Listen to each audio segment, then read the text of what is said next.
But, you know, a little action Yeah. packed, I guess. So what's the plan? It's 8:41, Okay. and we started late. Yeah, oh no, we're not done I yet. know. Pogo Hunter says, "Hey, I love your show, RLM, and share some laughs with you guys. Keep up your work. You're awesome. Thank you." We do our best. Mad Dog Hoek says, "Reg, Jack, Hi. love you both, and thank you guys for all the entertainment. What is the very first video game you remember playing as a kid that made an impact on you? Also, what's your favorite condiment? Mayo You know, or cheese, if you count cheese." probably not cheese. Okay, mayo. I would agree with mayo. Okay. Mayo is a fine condiment. First game you remember playing as a kid that made an impact. That made an impact. When you're a kid, when I was a kid, video games were fucking new. It was like any fucking video game had an Right? impact. It's like, Like probably the first game that I definitely remember playing was Pong 4 in my grandparents at my grandparents' house. I remember very fondly playing Pong 4. that made an impact. Probably Pac-Man.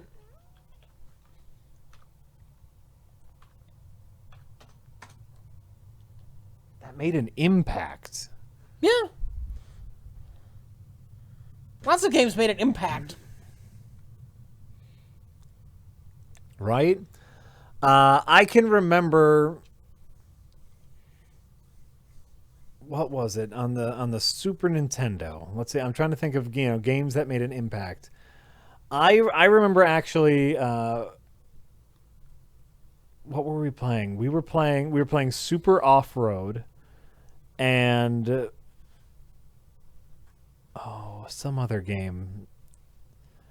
I was playing with my brother Super Off Road, the truck racing game, and some other game. It might have been as simple as Super Mario World, and we started designing our own video game. That was a monster truck racing adventure game. Yeah. Where you'd have to race around your monster truck, but also like instead of just being a race, you had like a quest to complete in your monster truck. And so I'd say that was a pretty big impact because that's when I started like think about games in terms of designing them. Yeah. Maybe. I don't know. I remember a game, one of the early 3D games called Stunts. It's just called Stunts. Stunts. Yeah. And, it was a 3D game that let you build your own racetracks. Okay. That I thought was really awesome. That is really awesome. Make these big loop-de-loops and a ramp that would go to like nowhere. You'd fly off and... Yeah. That's great. I got an idea. Let me see if it's downloaded. Ah, it is! Nice! It is. All right, I'm going to take a bathroom break. Okay. What do you got, though, for after the break? Secret? You saving it? You saving it for suspense? I will. Prepare to be underwhelmed.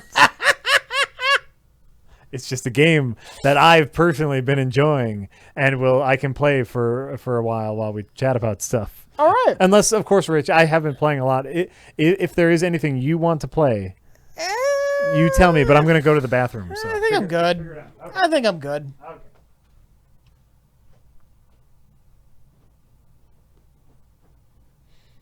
All right, I'm gonna take a break myself. Jack's not the only one who pees, for crying out loud. Do I have a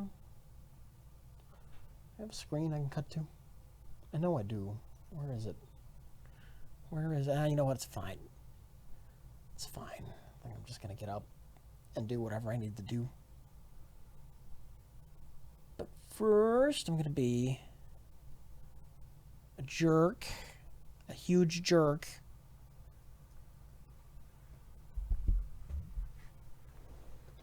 There we go. I'll be back.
we streaming?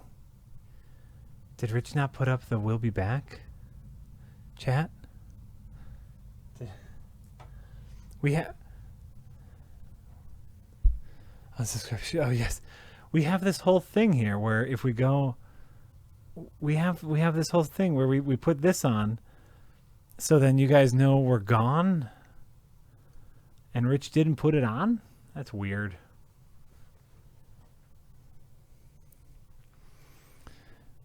We made that whole thing.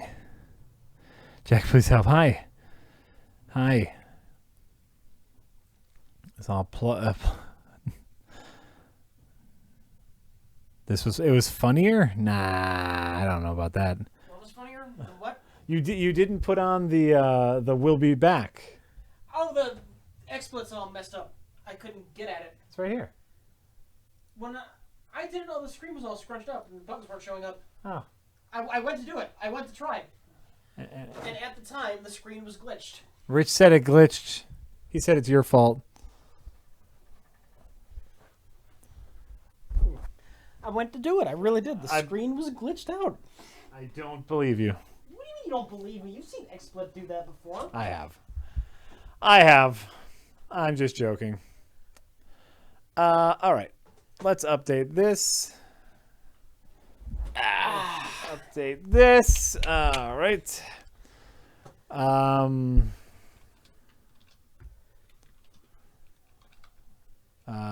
Ooh, I know. We can.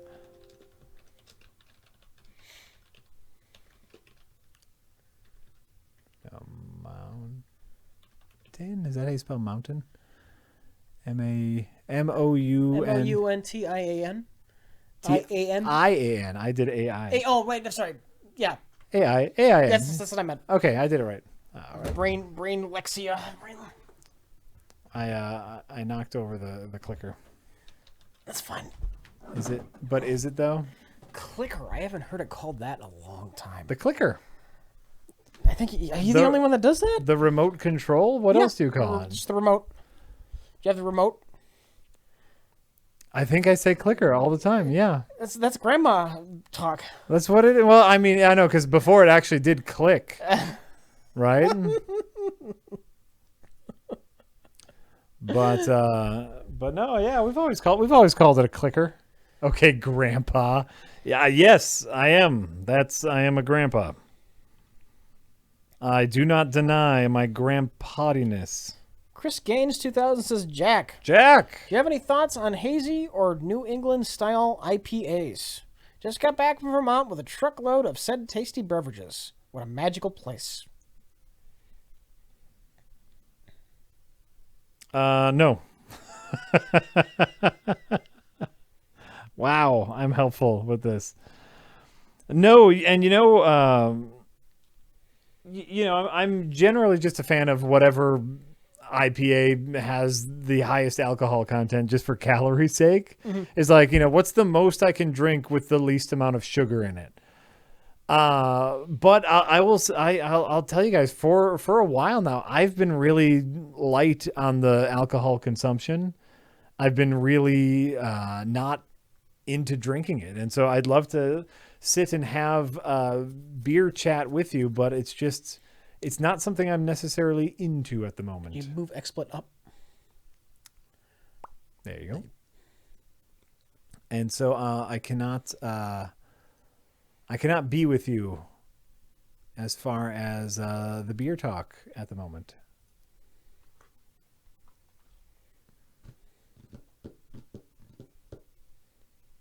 More alcohol equal more calories. I know, generally speaking, that is true. Holy moly.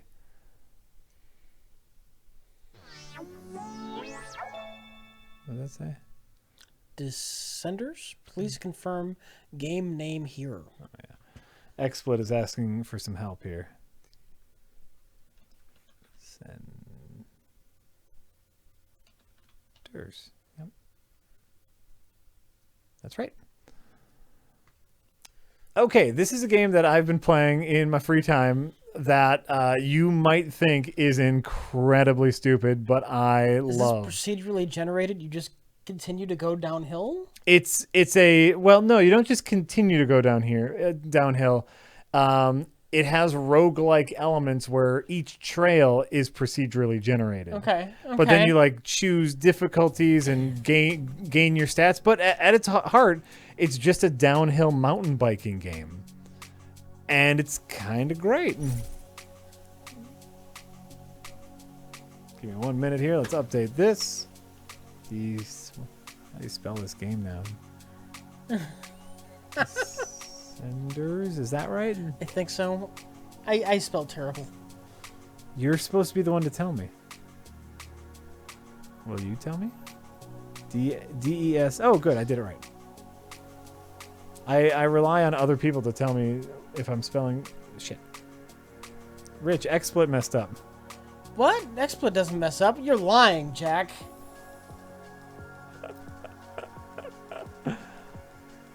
Okay. Ah, okay. Here, nice. I get my chicken helmet. Or that's kind of adorable. What? The chicken helmet. The chicken helmet's adorable. I earned the chicken helmet. The name that you put in, look at the back of your jersey. It puts your nickname on the back of your jersey. And it's just so it'll teach you kind of the basics, go and break, and then there's like a whole jumping thing. And then you just kind of go downhill and you can do tricks and stuff. This looks very zen. It is super fantastic. Oop. And if you die, you just respawn. So like this is just like the training area, right? Okay. Oh, come on, get up. Let's see. What are some of the other basics here? So this kind of just teaches you about turning. Like, woo, watch out for rocks.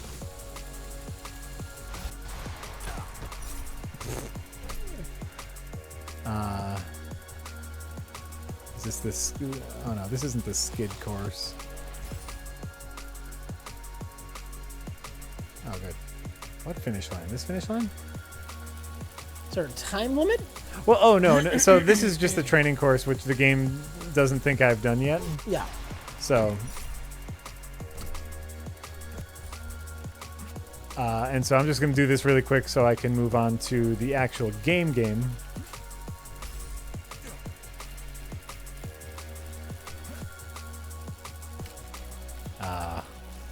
Which I think I can do generally quickly because I know how to do all the stuff. All right, score 100 points. No problem.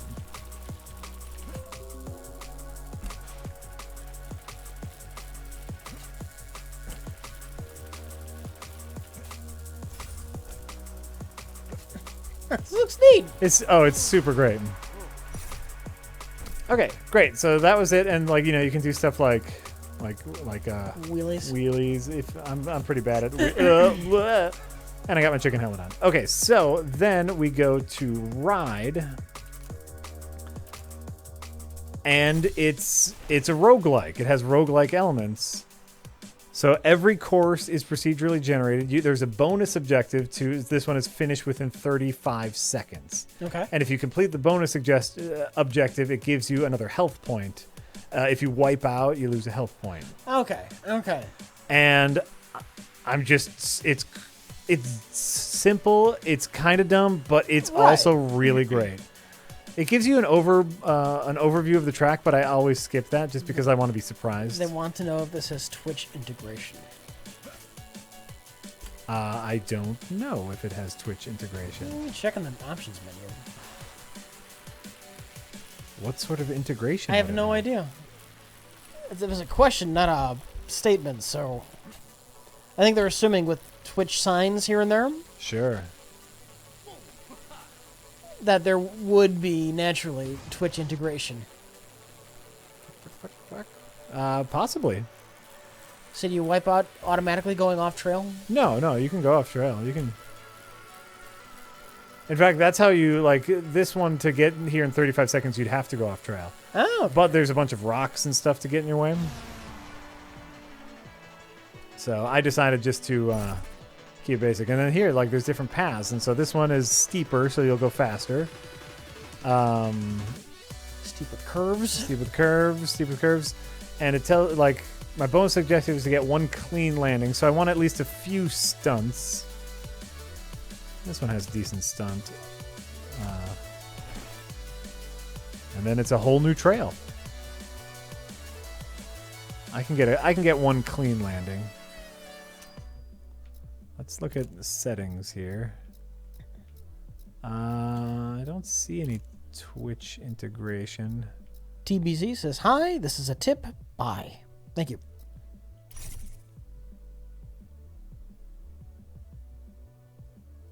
Streaming on Mixer? No. I don't even know what Mixer is. I don't know what Mixer is either. Want to enable interactivity? Maybe like you can choose what song plays next? I don't know what that means, so I'm going to say no. All right, one clean landing. That's all we need is one clean landing. Nope. Oh, fuck. Xbox Twitch. Oh. Well, why would we know that? We don't have a fucking Xbox. Wait, Mixer is what? Somebody's saying Xbox is Twitch. Oh, shit. Oh, shit. Oh, fuck. Oh, fuck. The Xbox is a waste of fucking hardware.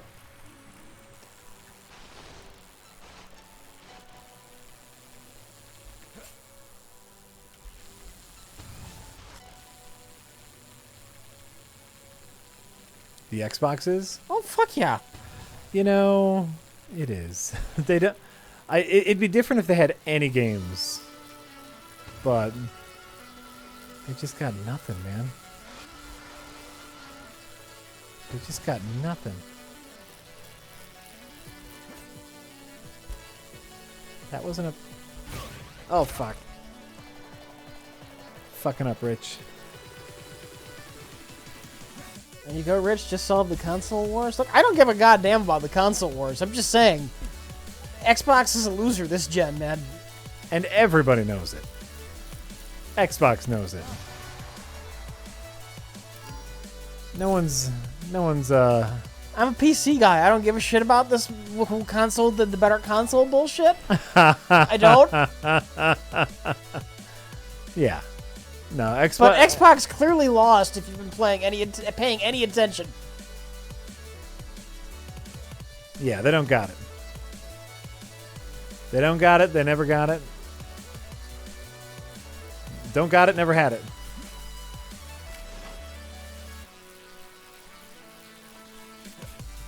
Shit, rocks. Rocks. Ah, goddamn.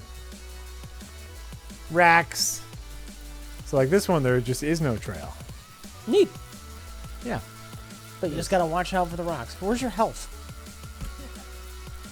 I only have one life left. Okay, there we go. Well, now I'll have two. That's that green circle? No, that's my rep. That's my rep, and that's how I get prizes. Okay. So like, the more tricks I do, the more rep I get, and that's how I get bonuses. My rep is not doing great right now. So where you see where it says last stand? Okay. That means I'm on my last life. Okay. But I just got one bonus health because I did two 360s. Right. So now I have one life. So I'm not going to make it very far this run. Yeah, mellow stunts. Mellow stunts. Xbox has the best controller objectively. 100%. The original Xbox was better than whatever PlayStation at the time? What, the Xbox with all one of its games? Better than the PlayStation 2? Possibly the gaming system that the most people had ever? This is you're pitting the Halo. You're pitting the original Xbox against the PlayStation 2, the most ubiquitous gaming console to ever exist. It's some idiot who thinks Halo invented the first-person shooter. Technically, wasn't the first-person shooter on the PS. Oh fuck, on the PS2. No, Oh no, that was the first cover shooter. the first first-person shooter was on the PC. Oh, right. No, I was thinking of the cover shooter. Oh, Sorry. It's called Wolfenstein. Actually, it was what is id's Catacomb game before they made Wolfenstein? Yeah. Something of the Catacombs. Mm-hmm.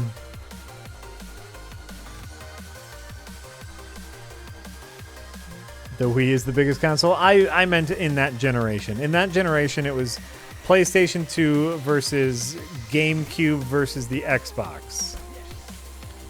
No, And not many people. I don't know. If maybe a lot of people don't know this, but id made a first-person shooter before Wolfenstein. Wolfenstein was the first one they made when they were called id. But they did work for another company, and they made a first-person shooter. I can't remember what it's called. It's something Catacombs. It could just be Catacombs 3D. But it's like a wizard with a hand that shoots magic at monsters. First person. Like, almost exactly like Wolfenstein. but just with a hand and magic. Yeah. Interesting. Why don't they reboot that? That'd be fun. Id started working for, I forget what they were called, Softtron or something like that. Mm-hmm. All the people who formed id worked there. Yeah. But they wanted to make their own games. Catacombs id. 3D is what it was called, by the way. Catacombs 3D. Okay. Okay. So it worked for this other corporation, but they wanted to make their own games. Mm-hmm. And the genius that John Carmack is, he figured out how they could do a smooth, side-scrolling platforming game on a PC, which, with the processors at the time, was difficult. Yeah. And rather than making a platforming game for the people they were working for, what they did was they stole the computers at night, and they made their own game at home. And then they got caught doing that, and they were in big fucking trouble. And out of mercy, the person who owned this company, rather than squashing id like a bug, they just said, well, you gotta make some games for me for free. And they made that Catacomb game. Okay. That Catacomb 3D, which is why it's not an id Software game. It's I forgot what the fuck it was called. But it was made by id. Interesting.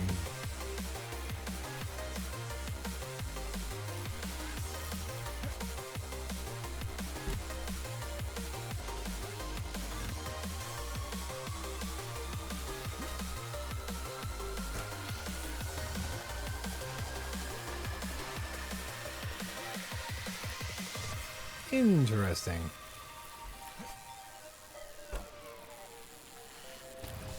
I wonder if they'd ever do it. Well, they probably don't have the rights to it, which is why we'll never see a Whoever owns Softdisk now owns Catacombs 3D.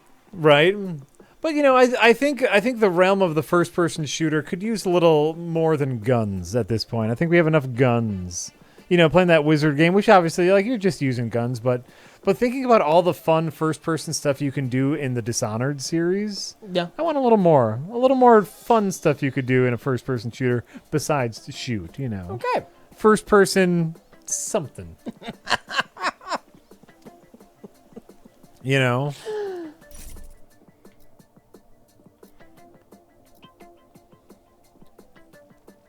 62 times.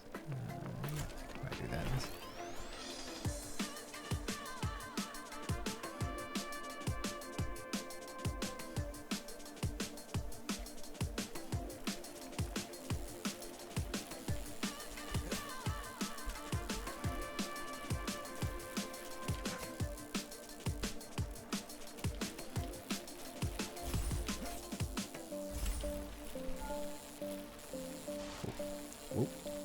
Oh, on the trail. On the trail. All right.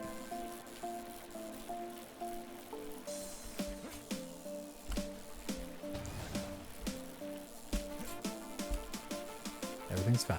Everything's fine. I'm cruising. Shit. Oh, fuck. Everything's not fine, Rich. My cruising days are over. I should have cheesed it. I had a really nice... had a really nice cheese going, and I tanked it.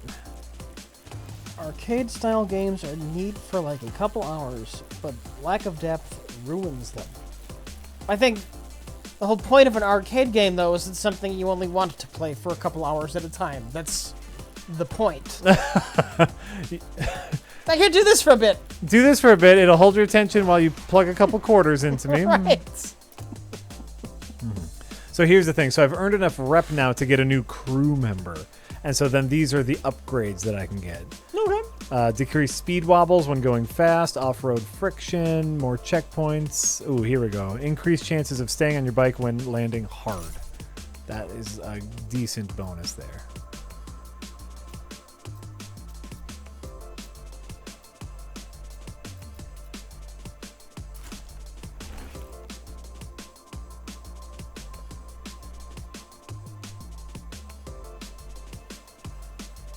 The point of an arcade game was to strip you of all your allowance. Yes, it was to suck as many quarters out of your pocket as humanly possible. A classic arcade game, but arcade just kind of means its own arcadey style of game.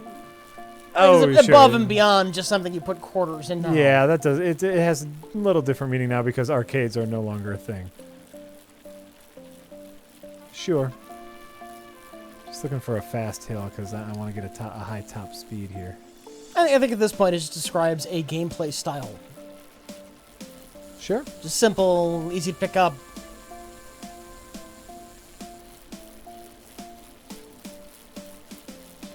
I don't think I'm going to get that top speed.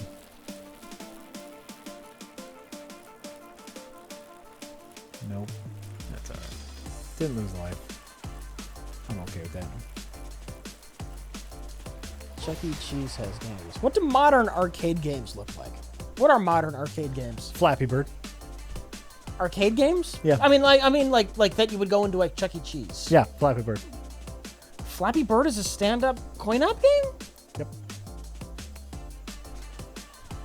By the way, think about it for a second. It makes perfect fucking sense. It does, but that is weird as fuck. Yep.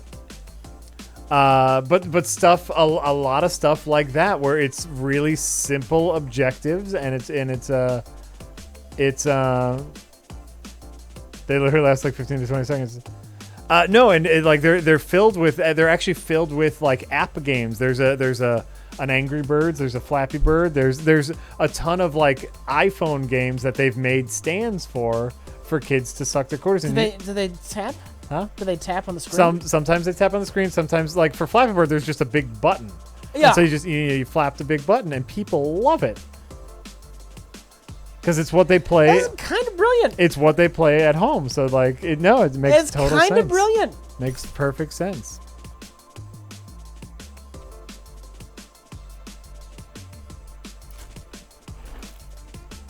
Yeah, no, it works. It works. Which is why I keep my children far away from arcades, because man, they want them. They want that.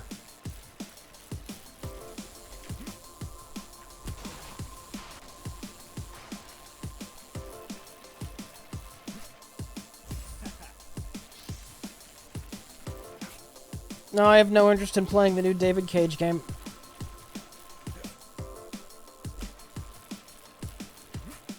I think it'd be a far more boring stream than you think it would be. Of course it would be. It wouldn't end up like an episode of Best of the Worst where we're laughing. It would end up like we're just frustrated playing something that's boring. Right? While we're trying to talk about other things with you. I don't think this would work very well at all. Not at all how you think. I think anyone who really thinks that, who thinks like that would be a fun experience live, yeah. or even watching. We get that a lot. Like, why don't we do live Best of the Worst? Really underestimates the job that Jay and Mike do editing those episodes. Right. The comedy comes in editing out all of the bad stuff and all of the right or all of the thinking of something to say. Like I said, there's a possibility we could get something funny out of a first 4 hours of Detroit, but that depends on how Rich and I feel like we can handle that.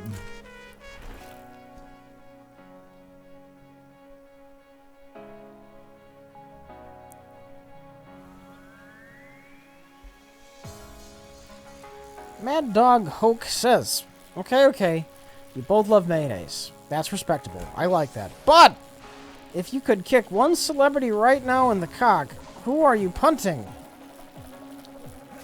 I think the list is too long at this point. I'll be honest with you. That sounds fair. To completely skirt that question. There's plenty of people who deserve a decent nut kicking. Nope. How about that? Nope. Like, oh God, I'm drawing a blank on his name, and I really shouldn't be. Fucking American Beauty. Kevin Spacey. Kevin Spacey, thank you. Kevin Spacey. That's could go the easy answer. Could go for a nice, easy nut kick.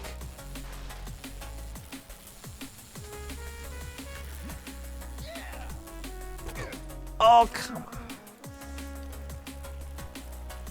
Roseanne? Roseanne doesn't have nuts, and you could argue that she already kicked herself in the nuts. Nice one, Rich. Fuck. It's a shame. I was enjoying the goddamn show. Bye-bye. She had to be nuts. She had. Well, to be fair, she was pretty nuts before that, and she was nuts. She was nuts about the wrong person. Yep. Yeah. She had to be nuts. What's crazy is like, a lot of people are sharing like, some recent Roseanne tweets. Yeah. And I think the one that got her fired was the least crazy and racist of all of her tweets in the last couple of days. It was the least crazy for sure. Yes. Yes. Yeah. Oh, yeah. I suppose you could argue it's the most racist, but it was the least crazy. Like she was tweeting out some Jewish conspiracy theories, and you're just like, Roseanne, are you okay? Do you need some medication? But yeah, there's there's some issues there in that Roseanne. But you liked the new show? Yeah, I was liking the new Roseanne. Oh, okay. Sorry, it's all gone now. Oh, I know. I'm sad about it. And all the reruns, by the way. I heard about that too. The reruns got pulled as well. I heard they yanked it from Hulu. Yeah. Bye. I hadn't had a chance to watch the rest of them yet. Oh no, the reruns of old Roseanne too. Oh, did they? Yeah, they're pulling old Roseanne too. Wow. Oh yeah, they're done. They're done with all Roseanne all the time.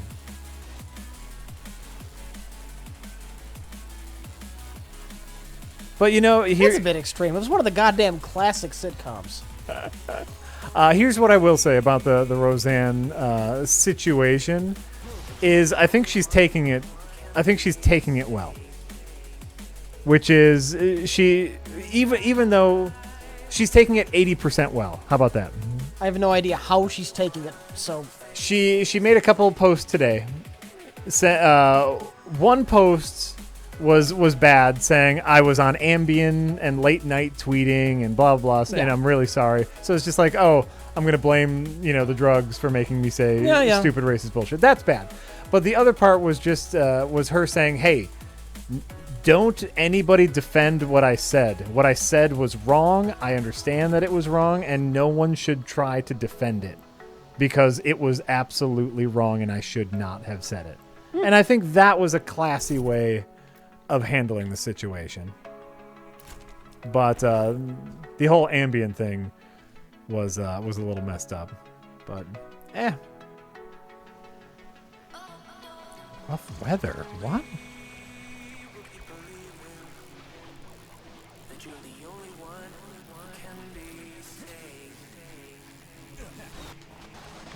So, what do we got? Rich, what do we got indeed? What I got is inclement weather to make this track a little more difficult. True Blue Review says, yeah. Since you brought up Detroit before, I'd support you doing a first 4 hours of. People I've seen play it say it's great at the start, but goes downhill from there. So it'd be perfect to get a good first impression of and never play it again. Well, there you go. Yeah, we'll put that as a solid maybe. How about that? I'm not against the idea. Shit. I'm not against the idea of doing it for a first 4 hours of.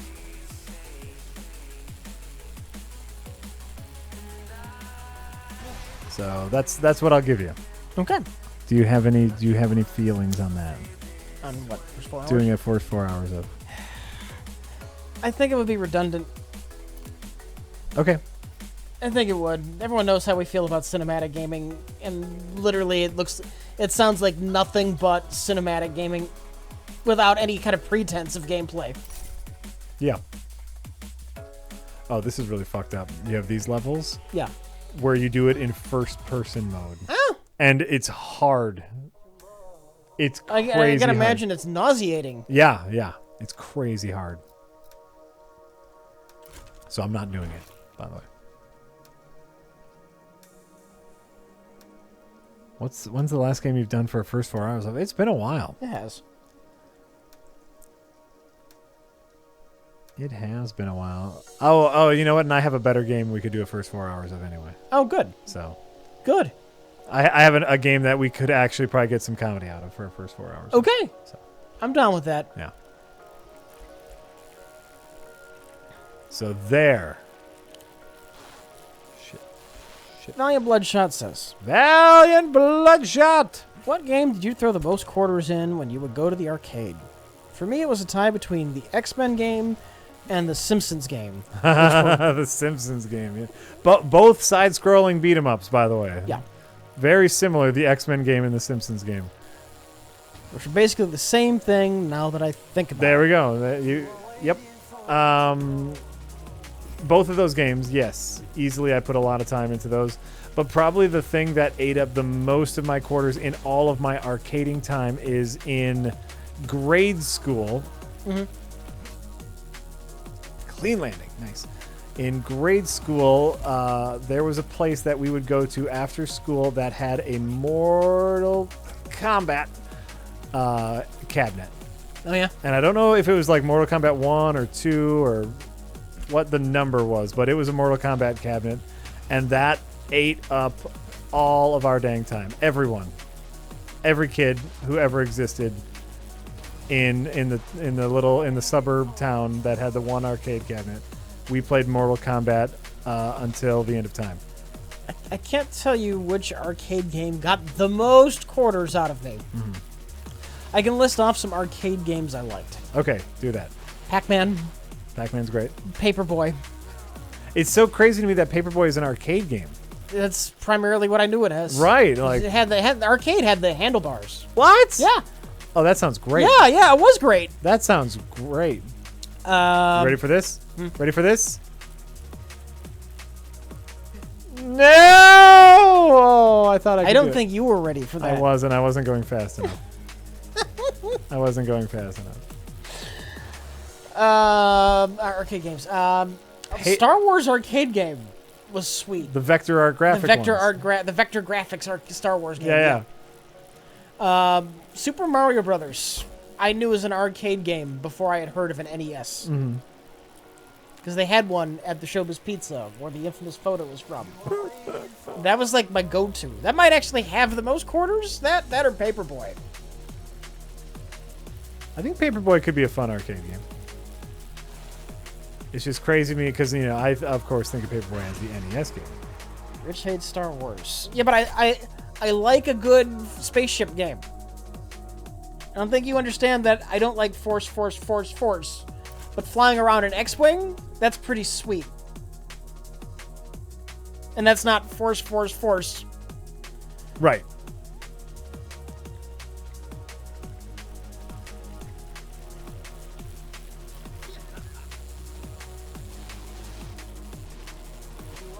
Everyone likes flying around in spaceships.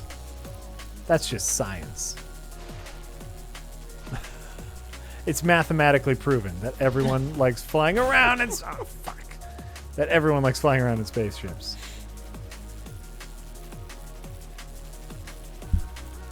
Rich loves TIE Fighter. TIE Fighter are one of my favorite games of all time. Yeah, you've talked about that a bunch. But I'm also assuming that TIE Fighter could easily be called, Spaceship Pilot. Right, exactly. And It would still be a fun game. and have nothing to do with the Star Wars franchise and still be a fun game, right? Original intellectual property Spaceship Pilot.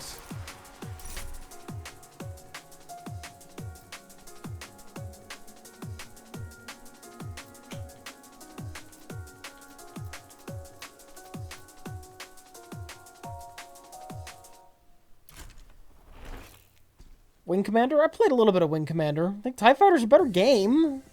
Mm-hmm. Though I might just be familiar with the older Wing Commanders, and maybe the later Wing Commanders that I haven't played would totally put that view on its head for me.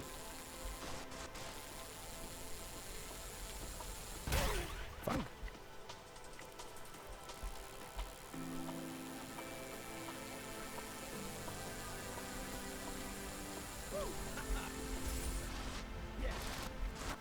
Anything recent similar to TIE Fighter that I like? Well, I never sat down to dedicate the time it would take to really get into it. Elite Dangerous is probably really fucking awesome. Mm-hmm. Probably. Probably. But you've never had the... I started to once. We were like, we're going to do a first 4 hours of it, and you just were not into it. Oh, yeah, I remember that. Yeah. Oh my god, I don't know if I've ever hit a comatose state faster. Than me just figuring out how to fly to another star and loving it. And you're just like, Well, and of course we were trying to do an episode on it, and there was just no comedy to be had. Where it's just like, what? Let's give you space. Right. Space.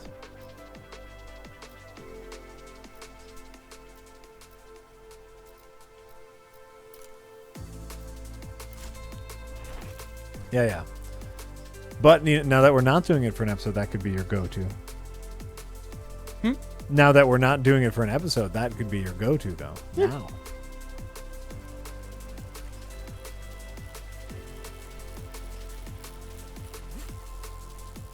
Actually, what was taking up the free time, and, well, not much of my free time. I'm giving up.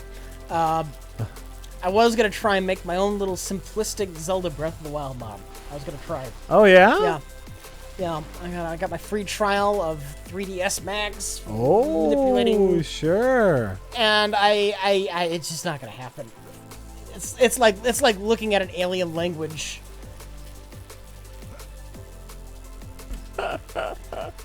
Yes, by the way,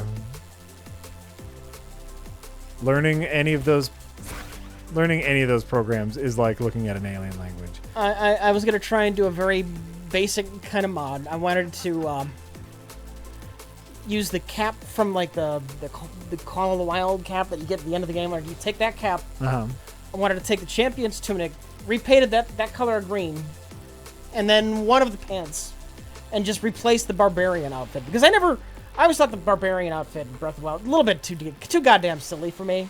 Sure. Running around with that stupid skull on your head and fur boots, and but I that's a great that outfit has a great perk, like the up attack. Yeah. And I just wanted to replace it with the traditional green tunic. Sure. But just staring at this shit in 3DS Max, and this needs to be recompiled, uncompiled. I have so much respect for modders right now. Well, that's great. Because I swear to God, I'm looking at it, and it's like a goddamn alien language to me. And I'm doing my best to try and figure it out. Oh no, it's gibberish. I've spent a little time in Blender, which is another 3D program. That's Blender is a 3D program, by the way. Yeah. The entire thing is free all the time. Okay. And I've spent a little time in there trying to do like titles. Yeah. Like where it's like, oh, you know what? For this video I'm making, I really want a 3D title that'll go over the camera. Oh, Blender's a free program. I know how to edit videos. I can figure this out.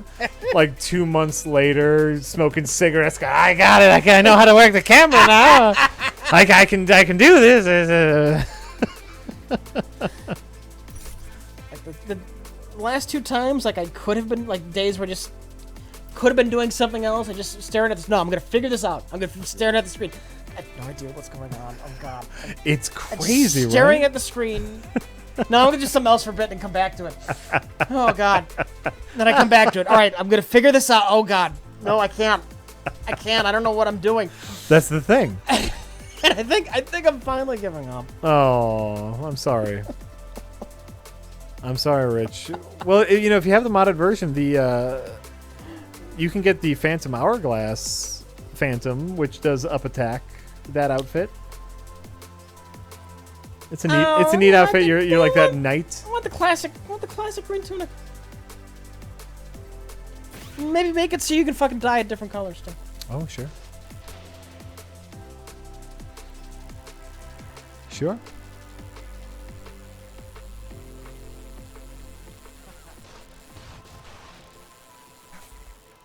Fuck!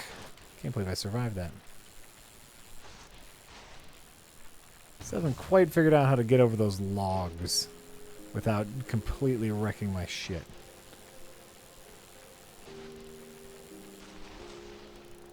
Alright. We're just taking this nice and easy until we get to the boss jump. See if we can make the boss jump. Try YouTube for help. Oh, I have. There's not that much documentation on Breath of the Wild modding. Not that much. Nope, nope, nope, nope.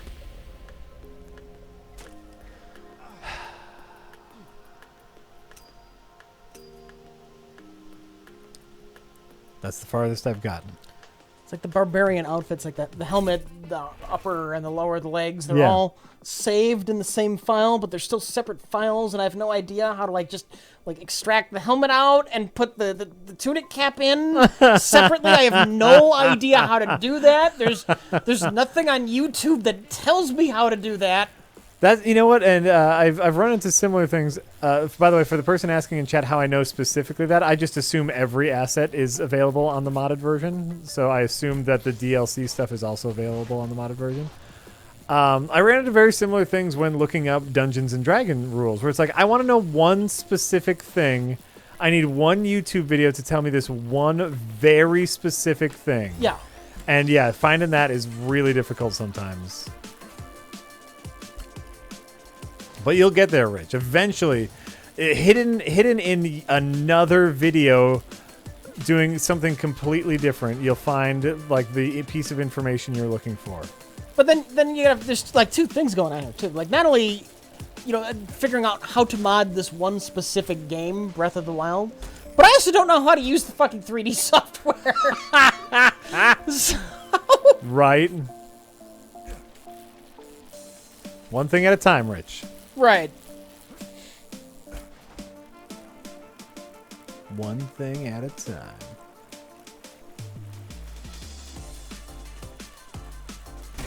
Oh, fuck. You know what? Fuck it. I never cared much for the flame retardant suit in Breath of the Wild either, but I don't know what the heck I'd replace it with. The big, goofy oven-looking thing you wear. Oh, yeah. Death Mountain. Yeah, that's goofy. I never liked that. Yeah, it's silly. I don't know what I'd replace it with.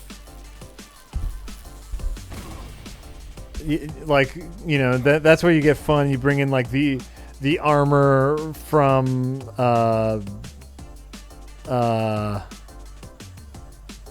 what's the game? You did a game station on it, and then we looked at the PC remake. Oh, Vanquish? Yeah, you Vanquish mod in the Vanquish armor and replace that with the fireproof armor. That sounds cool. Just Link running around with the Vanquish armor. That'd be very silly. Yeah.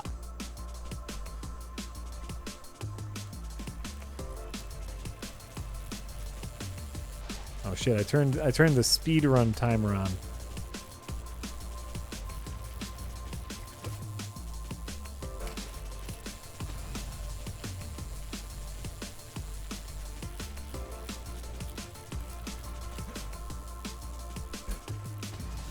Clean landing? Come on. Could I add the bonuses I want to the outfit I want to use instead? In theory, I could, but you don't get the fucking cap of the wild to the end of the game, and that's just stupid. That's the cap you gotta get 120 shrines for. Oh, okay. Fuck that. Absolutely fuck that. Mm-hmm.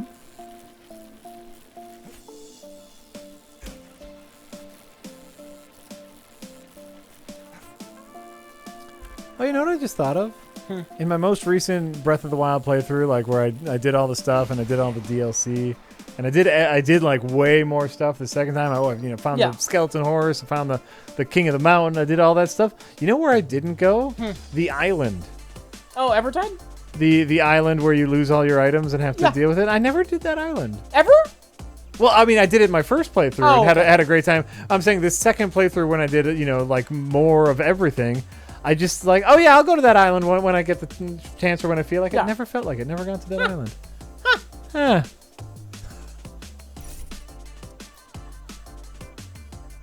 All right, hold on. We gotta.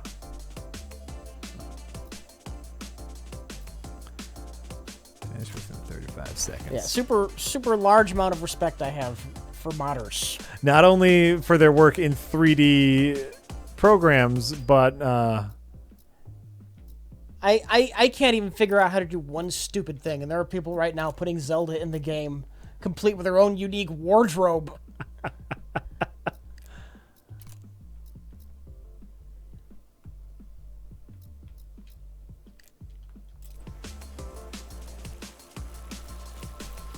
yeah, these people know what's up. I gotta turn that rumble off. Len Flack says, Jack, Yeah. talk about the 3-hour battle at Midas Trinth in Return of the King.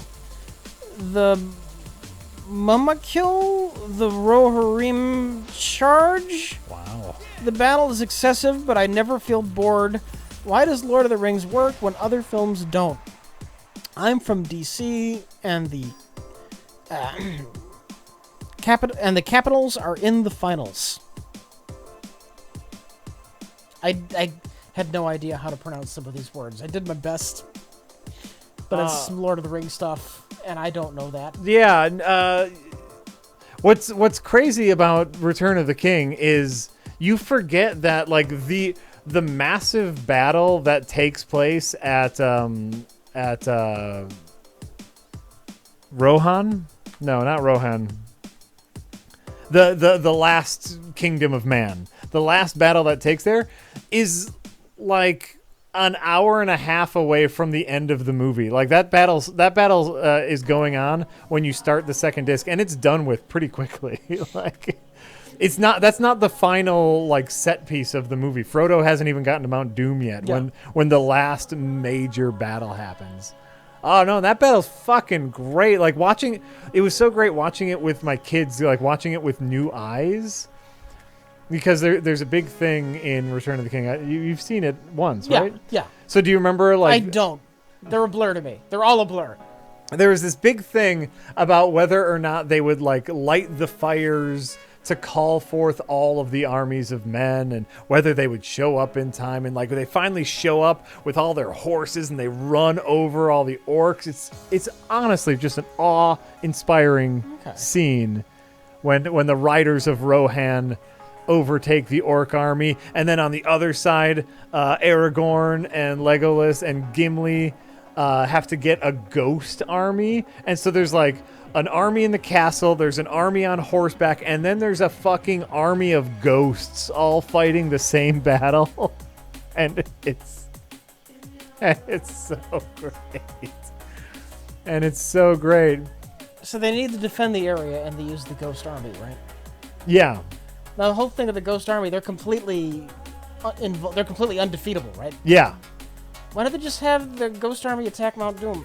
Because the reason they were able to get the Ghost Army to help them in the first place is because they were men who ran away from an oath they made to a king long ago. Uh-huh.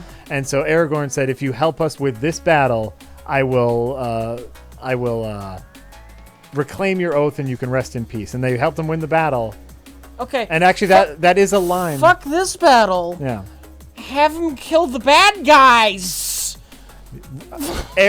Aragorn didn't think that far in advance. It seems like a tactical blunder. They can only think of one enemy at a time. Like, help us. Actually, that's a line in the movie where Gimli's like, hey, these guys are pretty good to be having around. Maybe we should keep them. And the ghosts were getting a little mad. And Aragorn's like, no, I'm a good king. Okay. Yeah.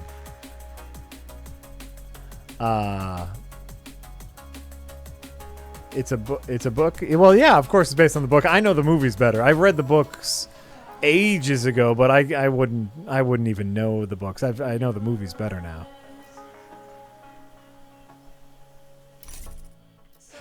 I know the movies far better than I know the books. Yeah, go kill them over there. We'll all be here dead. No, you flee. you just flee. Well, you let them take the lead, is what you do. You guys got this. You guys got this, Ghost Army.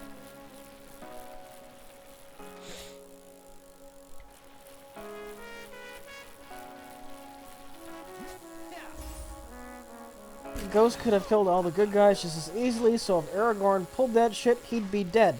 No, the battle that they promise, you don't have it be that battle. You ask them to do the other thing instead. Rich is saying, instead of Aragorn saying, help us with this battle of man, instead Aragorn would say, help us defeat Sauron. And then I will release you from your oath. But Aragorn was thinking about all of the lives lost in the the thing that was happening right now. But that would win you the damn war, and that's the most important thing. That's all the lives. Even if you defeat Sauron, the army is still at the castle. Okay. And so you have to choose one or the other. You have to choose army or Sauron. I'd have choose defeating Sauron. Right, but remember that the people in the castle are all that's left of all mankind. Are you telling me, in Lord of the Rings, the people in that castle are all of mankind? It's implied that, if that castle falls, the rest, like there'll be a few men here and there, but like that's the major. Yeah, okay, once they defeat that castle, once the enemies are going on to get the rest of mankind, fuck that. We're going to your home base with this ghost army, and we're gonna fuck your shit up. God damn it, Jack, the best defense is a good offense. I think your tactical mind is fighting the wrong battle. You fill the fucking castle with explosives and let them have it. Too many people. There's too many. Well, and there's politics involved too, Rich. You remember the crazy king who tried to burn his son, or the crazy? Oh shit! There's some politics involved. They have to destroy the ring. You kill everyone on Mount Doom and just walk the ring. That's a gentle walk. Without all those orcs there, Sam and Frodo could have gotten there a lot faster. They could have gotten there before Frodo lost his shit. And Boobery saved the day. That's not what it was about, Rich. It was about even the most pure-hearted being corruptible. Oh, fuck. Even Frodo is corruptible. Everyone succumbs to temptation, Rich.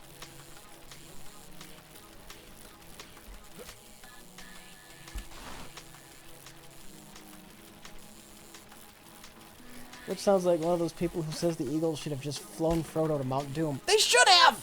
God damn it! I think there was a specific... These movies are stupid! I think there was actually a very specific reason why the Eagles didn't. That's covered in the books. But yeah, I mean, right. If I remember correctly, there's a very specific reason why the Eagles didn't. If I'm in charge, the first thing I'm doing is I'm giving Sam the fucking ring. Agreed. 100%. 100%.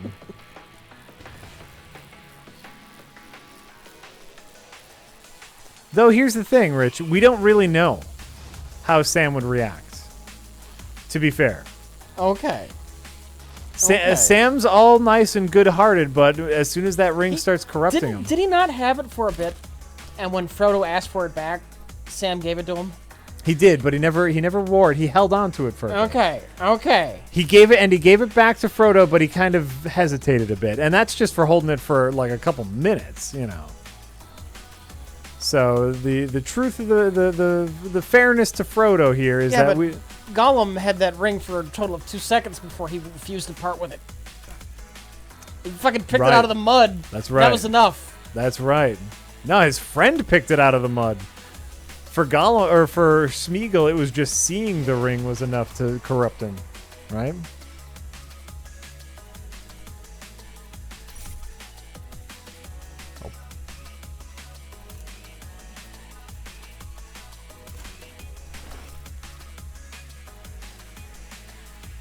No, when Smeagol got the ring, all Smeagol did was look at the ring, and that was enough to corrupt him. Is what Rich is talking about in the flashback. Yeah.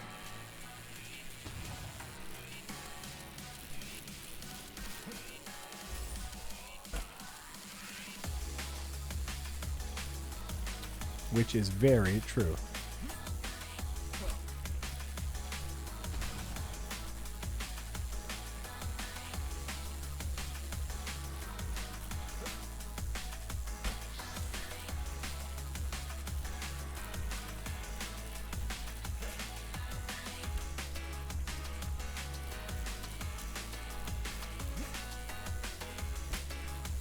No, and I'm actually really okay with Frodo not wanting to throw the ring in at the end, because to me that was the moral of the story. Is, you know, even Frodo, the kind-hearted hobbit, was corrupted, and it wasn't really about that. It was about, you know, it was about how war changes you in the journey and all that other bullshit. So I like it.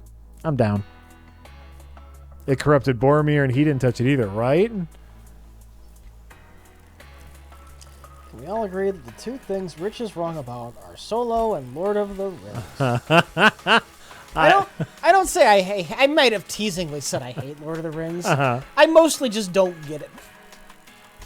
You mostly just don't. It's not like it's something I despise. Okay. I don't sit around plotting. Oh, that Lord of the Rings. Why do they like it? Ooh. If I were in charge of the world, I'd burn every copy. Ooh, I just don't have the same reaction to it that everyone else does, where it's amazing. It's amazing. I'm like, I did some things. What don't you get about it? I don't get it. I don't get that you don't get it. I don't get why this is so amazing, but hey, all right. Oh, fuck you, game. Oh, I've wasted too much. I've wasted too much time. Gosh, dang it. I don't get why you don't get it. Especially, like, the movies are just so beautiful. You know, the books, they're a bit long. I can see that. A bit long to read.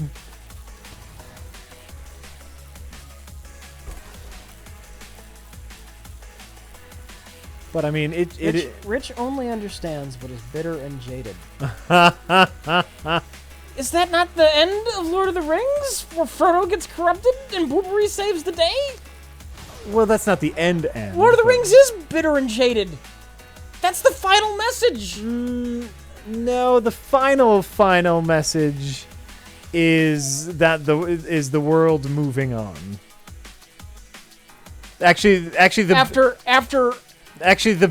bitter and jaded now Frodo has to leave Middle Earth because he's so bitter and jaded. He has to basically go to the heaven of Middle Earth because he's so bitter and jaded. Okay. He has to leave the goddamn story because he can't deal with their happy bullshit anymore. And then Sam, you know, gets a wife and has some kids, and everyone else moves on. Aragorn becomes king. But the message is still a jaded message. Even the kindest heart can be corrupted. I mean, ish. But good wins out in the end, so it's not jaded.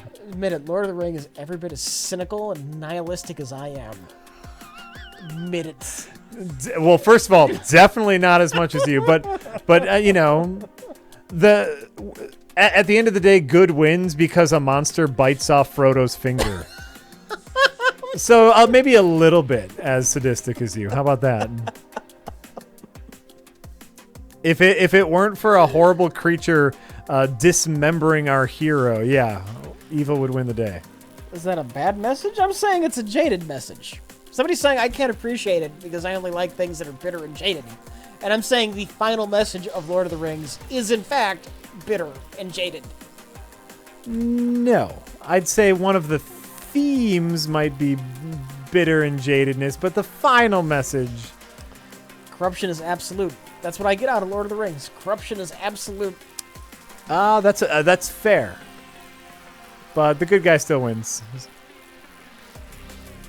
It's jaded, not hopeful. What's hopeful about Frodo succumbing and Smeagol biting off his finger because he is also entirely corrupted?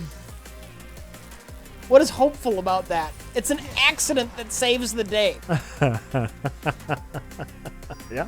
It is absolutely a jaded message. But also, you're only looking at one side of the finale of Lord of the Rings, because Lord of the Rings isn't about Frodo. It's it's a multicast, right? Yeah.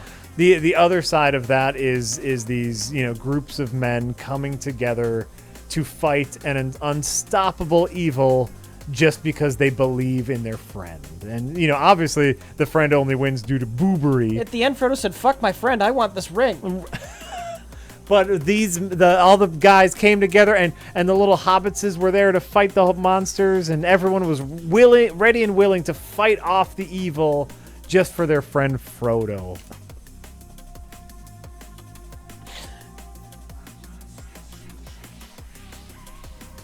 Rich is the biggest fucking troll. You just don't like it when I make good points.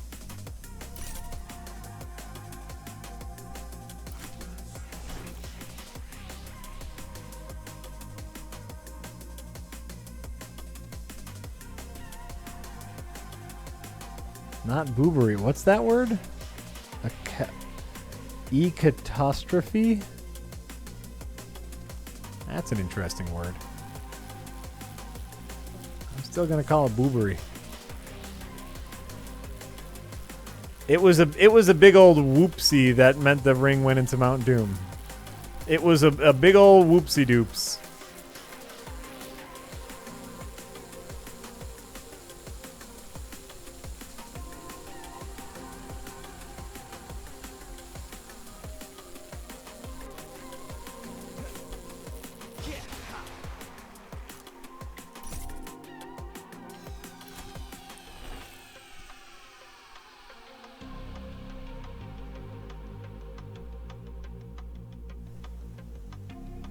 Because Frodo showed compassion to Gollum, Gollum lived long enough to knock the ring into the fire.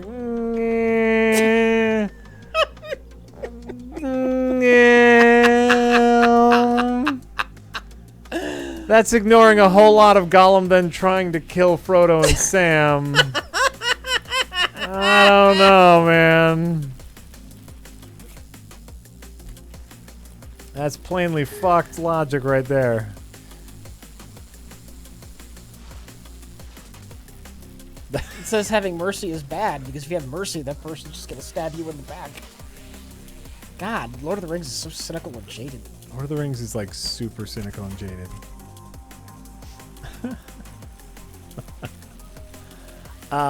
Yeah, I don't know if that was the lesson there, chat. Sorry, go ahead. So if you wanted to just win this game, could you just take the safe route and, like, not go up the castle ramp? Yeah, you can. Like, if you wanted to cheese, and cheesing is perfectly acceptable in this game, you can just do this. The downside is there are random rocks everywhere. Okay. And yep, there's. Oh, okay. Luckily, I jumped off of that one. But other than that, then the game doesn't punish you for it. Well, what the game punishes you is in your cool points. Yeah, your score. Yeah. Okay. And then you don't get the. Oh shit! Come on!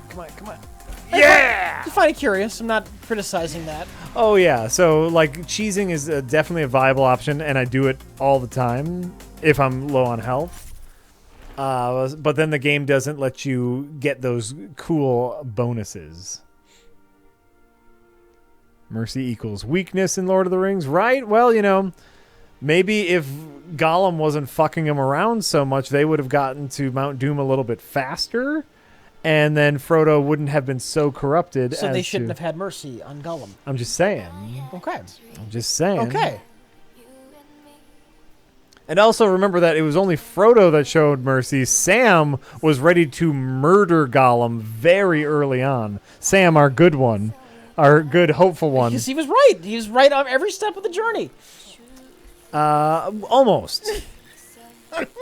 Almost. Gollum, for a while, was ready to turn all good, Rich. Did he? Huh? Did he? Well, until... fuck you, tree. Until fucking Faramir got involved. Thanks a lot, Lesser Boromir. So Sam was right. Huh? So Sam was right. They should have killed him.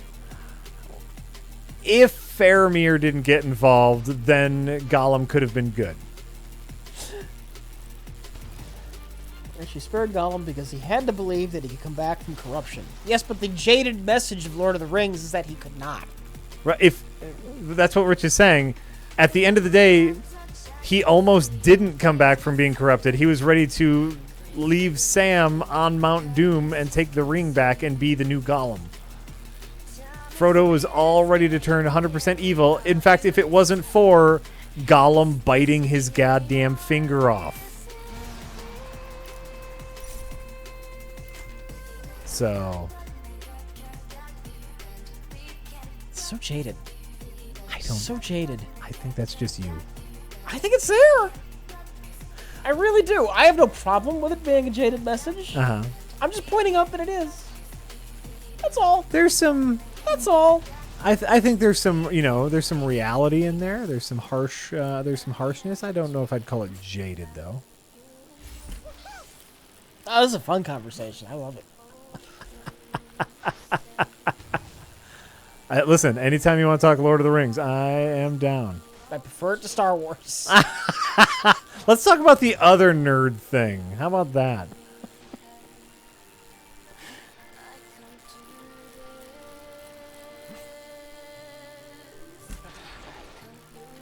Oh, fuck you. Game. Enjoy this game. It's very challenging, though.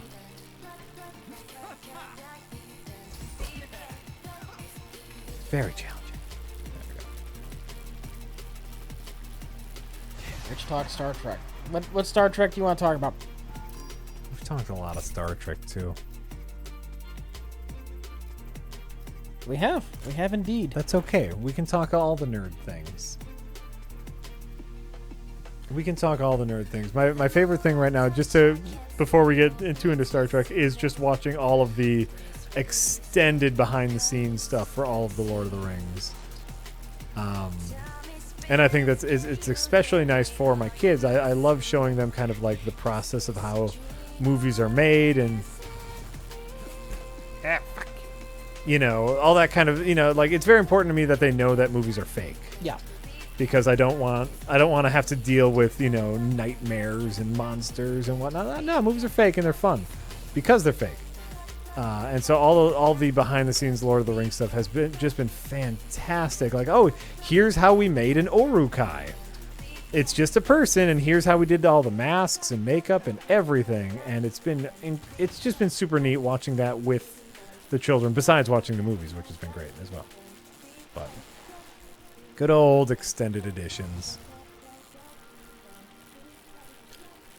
Did we ever talk about my little personal Lord of the Rings Mandela effect moment? I'm pretty sure we've talked about this. Okay, go ahead. I remember the cartoon ending with Sam cutting off Frodo's hand. You've mentioned this before. And that's when the hand with the ring goes into the lava. And it does not end like that? I remember it as Sam saving the day. No, I believe it happened much the same way with Gollum and Boobery. Sure. Well, right? Gollum and Boobery. What else do you want? It so should have ended with Sam cutting off Frodo's hand.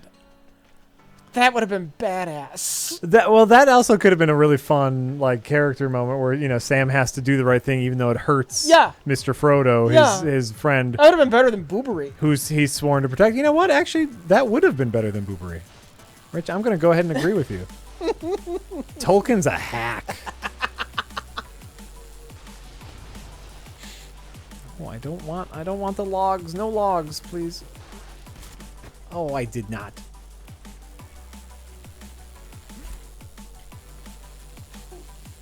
Stop it with the logs. That would have been jaded, Rich, but the story isn't jaded. Yeah, no, the story isn't jaded. It only has Frodo getting completely corrupted and Gollum, who couldn't be rescued, biting off his finger because they're both greedy bastards, and then the ring accidentally falls in the lava. That's such a hopeful message about humanity. I was thinking the same thing. Face it, the ending of Lord of the Rings. I'm not saying this makes it bad either. I'm fine with this. Right. But the ending of Lord of the Rings is jaded as fuck. Jaded as fuck. Well, but that's not the ending. That part. The climax. Or Yeah. the climax. Sure. Half of the climax is jaded because you forget about everybody else. But I'll give you half of the climax. It's a happy ending. On accident, yes. Because of boobery. Because of boobery. Well, that's why I'm giving him half, because obviously there's everyone else who's doing very honorable and heroic things at the moment that Frodo is betraying Sam. The point was the ring was fucking evil, Rich. They resisted its power as long as they could. Yes, and the ultimate message is you can't resist evil. No one. Well, you have to count on a happy accident to save you from evil. The ultimate message is anyone is corruptible, which yes is a jaded message, and we should give Rich this, but there's more. There's more to the story, and we all know that, and Rich knows that too. He's just having a little fun. I am having fun, but I don't think it's so easy to gloss over. Climax is the most important part. Yeah, but you're only paying attention to half of the climax. You're talking about what happens to Frodo after he realizes he's a terrible person deep down inside, Jack. No, I'm talking about like all. This is an ensemble. Like this isn't Frodo's story. This is 8 different people's story. And yes, Frodo and Sam are over here, but there's 6 other main characters who are doing super heroic and selfless things. Okay. So I'm meeting you halfway and saying it is half Jack. jaded. All right, Jack. All right. Guy, Rich Evans. Oh yeah. Why is Rich laughing so much at this? I don't know. I find it fun. Let Rich enjoy his very few non-Star Wars conversations. let Rich... You people, you make him do so many Star Wars things. Let him have this.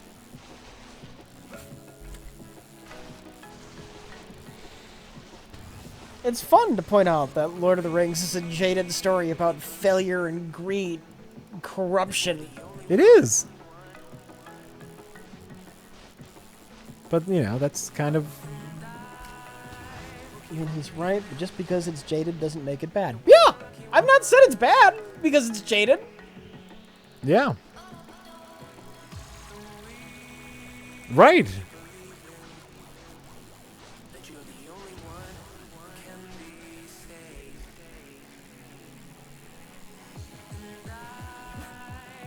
Oh, I do tricks off of those. Nope. Didn't do it this time. Damn it.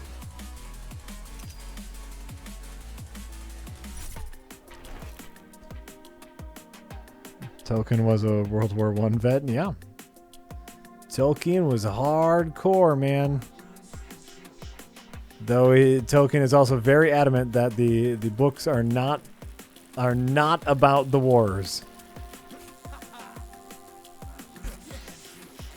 Even though you can find, you can piece it together. Tolkien has been very, very clear. Definitely not about World War II.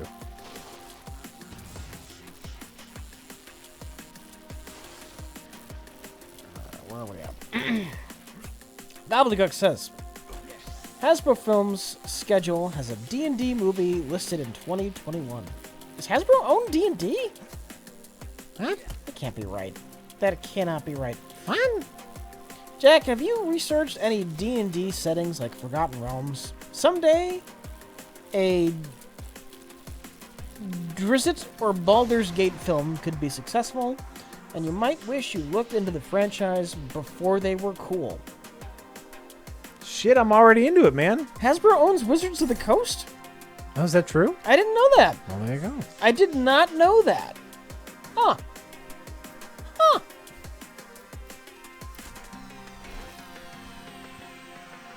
Well, there you go. Interesting. I think, obviously there's amazing stories to be had in Dungeons and Dragons, and much like oh fuck, I thought I had that. Much like Marvel has found has kind of found their stride by that was a front flip. That was a front flip. That was a front flip. Oh fuck. Oh, I'm fucking this up already. So Marvel, one of the things Marvel has been able to do well with their movies is draw from years of storytelling, decades of storytelling, right? Yeah. And they just pull like the best bits out of 50 fucking years of telling Spider-Man stories. And D&D has a possibility of doing the exact same thing, because obviously people have been running dungeons since, when was it made? The 70s? I did that on purpose because I'm goofing around. Yeah, I've died so many times, I'm just starting over. The question is, how are you going to do it that doesn't seem generic? How are you going to do a D&D? Well, that's funny because D&D was created to be generic. Right. Well, and a lot of D&D is based off of Tolkien universe stuff. You know, orcs and rangers and elves and dwarves and halflings, right? Like, so much of it is hard-coded Lord of the Rings already. Yeah. How do you make a D&D property stand out as D&D? That would be, if I was working at Hasbro, or if I was, working a producer on this movie, that would be my number one priority. Well, you might have to find somebody with a vision who's willing to give it its own feel. Right. You'd kind of have to invent it. Well, and you'd have to talk to prominent people in the community who have been DMing and running dungeons, and like, hey, give me your stories, give me like what has worked well for you. Like, you find that right story, and then you have to give it to a director who's going to make it look different than the Lord of the Rings movies, right? Yeah. That would be a really tricky task.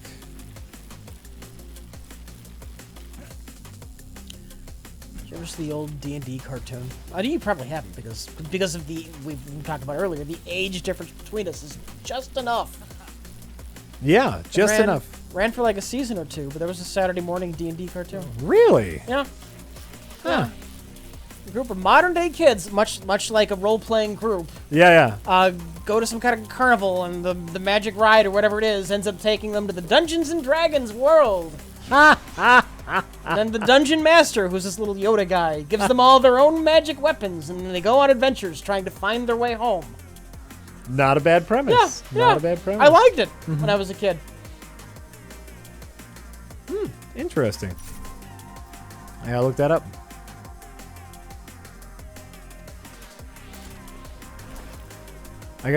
No, well, and that you might. I know there was a ton of success with Jumanji 2: Welcome to the Jungle. Yeah. Which is a lot of that premise. A kid sucked into a video game, right? Yeah. Do you go that route? Do you go a little comedy Dungeons and Dragons? Obviously, last Dungeons and Dragons had Marlon Wayans in it for comic relief. That didn't work out too well. You're saying you emphasize the D&D session. Right. Maybe. Maybe. It's not a terrible idea, where you do kind of do a modern take on the D&D cartoon. It would get compared to Jumanji is the only real issue. Right. Fuck you, game. Unless you use it as a weird framing device. Okay. Where the story's taking place, it's like kind of like The Princess Bride. The characters are doing their own thing in the story, but every now and then you cut to like the kids playing at the game. Well, I'm gonna attack them. Roll for initiative. Then you have like the occasional like critical fail joke. Like, critical fail, you rolled a 1, and the guy in the when you go back to the fantasy setting, he like trips over his own sword or something. That's it. The Princess Bride. Yeah. Because The Princess Bride is just a story being told, Right. grandpa to son, and Right. you get nice light-hearted moments that break up anything real, but the story of The Princess Bride is still very real. Yeah. You figured it out. That's exactly how you do it. You start with the kids, you know, like the credit sequence is like, you know, really close up shots of little miniatures, and the kids start, you know, like dice rolling, and you hear like just background chatter of the kids starting their adventure, and then you just go into the adventure, and then every once in a while you get, and you know, it's like one of the kids from Stranger Things or whatnot, you know, like a popular kid, doesn't have to work too hard. The item they have to get is a magic gem that has 20 sides. Well, no, that's lame. No. You have it. It's the same shape as like the 20-sided die, but you know when you're in the fantasy sequence, it's all glowy and like a gem. Yeah. But so they're not looking for a die. They're not looking for a die. They're looking for a gem. It just happens to be shaped like the 20-sided die. Oh, I love that. Yeah. That's a brilliant idea. And then you can get away. You can get away with any adventure you want. And you keep it lighthearted, and you can always pull back to the kids. Yeah, that's it. I mean, congratulations, you figured it out.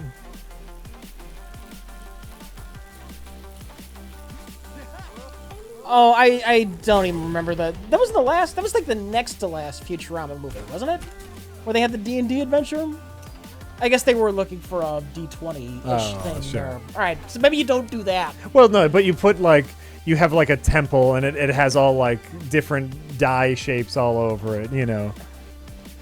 The cube of Agamotto, the hexagono of Flugamon.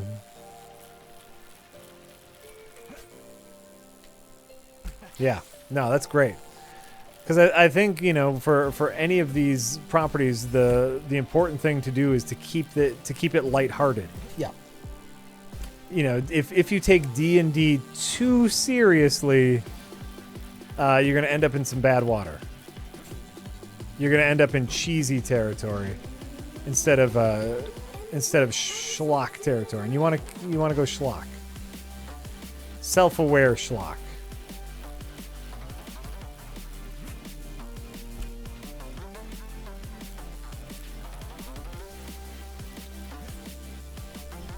Yeah, I love that. I love that. Princess Bride. That's exactly where you go with it. South Park has done this D&D shit already. Oh, I guess nobody can do it then. Oh, you're right. You're right. Oh, god damn it. Oh, Never mind. Never mind. Insightful comment withdrawn. Chat, everything's been done. Everything has been done. There are very few new ideas. In fact, didn't South Park do a whole episode on that? Yeah, The Simpsons did. On how everything's been done and it's okay to redo things? Kid, come on, man. Come on.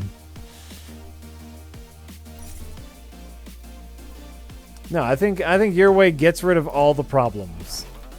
It gets rid of the generic problem. It takes care of the possibly taking itself too seriously problem. Make it kid friendly. Yeah, you've already figured it out.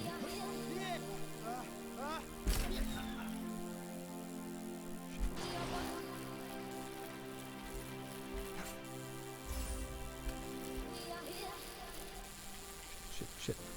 Slow down. Thank you.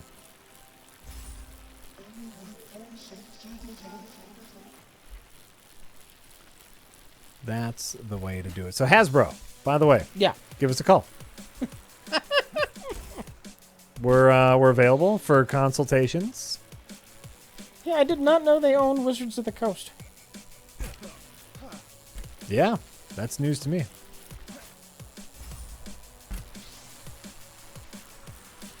But, you know, I guess Hasbro's a big company. They own a lot of things. I guess to me, like, just D&D has been around for so long, I'm surprised anyone owns them, you know?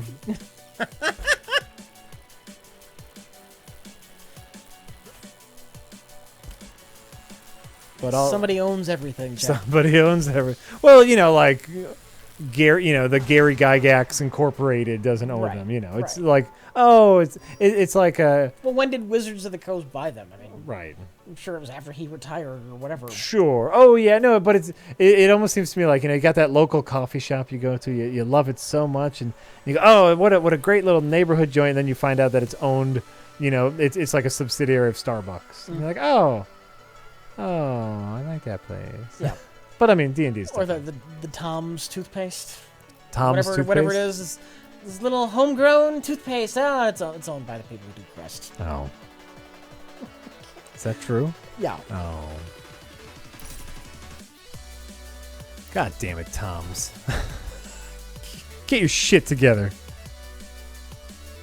They had a black licorice toothpaste for a while that Karen loved. Yeah, that was my opinion. Really? Yeah. Black licorice toothpaste. I mean, I'm going to say interesting, but be horrified.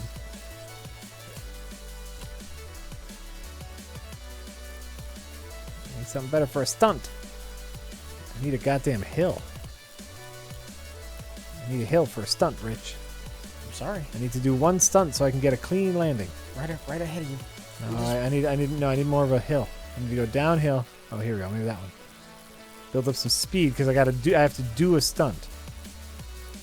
And then get a clean landing. Okay, here we go. No clean landing? Ah, fine. Whatever. Can you just turn around and... I could. I don't want to fuck around too much. If you take too long, you lose the level. Okay. The entire level. You have to get to the boss, the little skull circle, before sundown. Oh, correction. Colgate. Oh, it's Thomas. Colgate. Rich, why are you spreading lies? Do you work for the Colgate Corporation and you were hoping to throw Crest under the bus? You figured me out. You're a shill for Colgate Corporation Incorporated. Rich Evans, you'll do anything for money.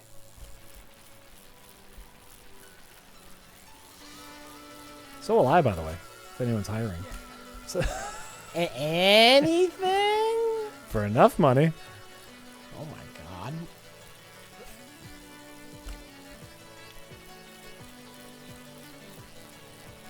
Takabrash says, have you played any good board games lately, Jack? Just got back from game night at a bar. Lots of good stuff played. The new Jurassic Park game from Target is a really fun family game. Jack's been in D&D land. I have been in D&D land. I've been deep in D&D land. In fact, nights we haven't been playing, or nights I haven't been DMing, my children have taken up DMing. Yeah, But- yeah. It started with the older one who like as soon as we got done with our first dungeon, like wanted to make his own. All right, go ahead, and make his own. We did his, and obviously a little rough, but decent. Like a lot of fun puzzles, a lot of good stuff. And then because the older brother did it, the younger brother needed to do it. And his dungeon, the younger brother's dungeon, was a little rougher. It was basically 100% combat. Yeah. Because that's all he cared about. Though the interesting thing is, like he drew out a little map and everything. He's 6. Right. So he drew out a little map. He actually wrote down all the appropriate dungeon master stuff. So he figured out his end. Though it was 99% combat, there was one very strange thing. He put in these pools, and every room had a little pool in it. He called it a pool. And he goes, and there's a symbol at the bottom of the pool, and it looks like this. And we're like, oh, okay. And so my wife goes, okay, I bend down and I take a drink from the pool, and he goes, that's 1 HP. Take it off. This pool's poisoned. And we're like, wow, pool's poisoned. What the fuck? And so then, we're figuring out what to do with this pool. And all of a sudden I go, all right, I step into the pool. And he goes, you get 1 HP and a superpower. And he gave me a magical, standing in the pool gave you a magical power, but drinking from it poisoned you. And I'm like, where the fuck did you come up with that? How did... Was there a hint? Oh, no, of course not. Of course not. No, Yeah. of course, there wasn't a hit. But more so, I'm just thinking, how do you think about a poison pool that gives you a superpower, I just thought it was the cutest thing, and the most off the wall stuff. So no, we've been just hardcore D&Ding, although we did play a couple rounds of Munchkin. Have you ever played Munchkin? Yeah, with you.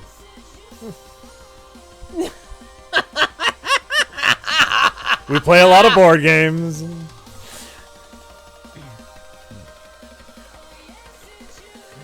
Just because we've been in the D&D mode. Munchkin is a very, D&D referential game. Now I'm trying to think of a superhero that got their powers in a pool of poison. I was gonna try and throw one right in your face, but I couldn't think of one fast enough. I still can't think of one. The chat's saying the Teenage Mutant Ninja Turtles, but that's not true at all. The Turtles got their superpowers from Master Splinter. The Turtles, in fact, don't have superpowers. That's correct. They have years of training. That's correct. Yeah. For all we know, the Turtles are just, kind of people strength people who have spent the last 16 years every day of their life training to be ninjas. Yes. That's the way I see it. So they're just very capable humans. No, that's... In fact, they have a disability. They're trained in ninjutsu, agile martial arts, yet they got that awkward fucking shell. Right. Their mobility is limited. They're working with a disability. That's true. And still making the best of it. Which TMNT universe am I referring to? Pretty much all of them. Unless I'm mistaken on anything. What are the Teenage Mutant Ninja Turtles superpowers?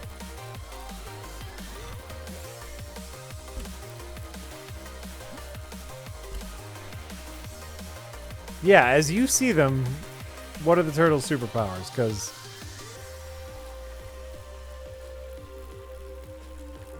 they're not regular. Yeah, okay, they're not regular turtles. Yes.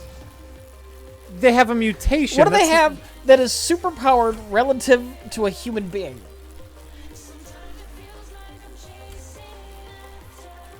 Right. It's not. They don't have super strength. They have fewer fingers, fewer toes. A mutation does not necessarily equal a superpower.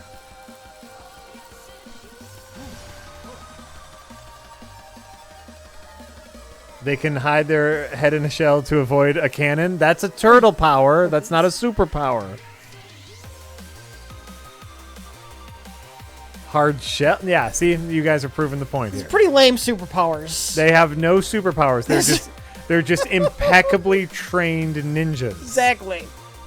So they get their superpowers from Master Splinter over the course of 16 years. yes.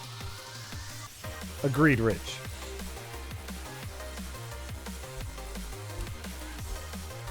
Hardcore agree. Well, no, and so like that's I kept on trying to think of like what story did you read to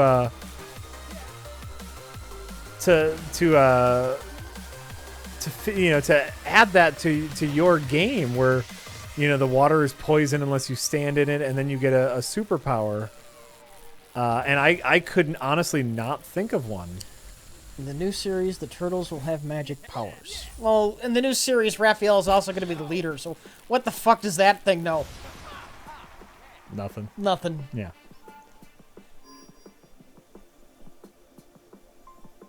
In the new season, they can throw fireballs. Yeah. New season probably won't count then. How about that?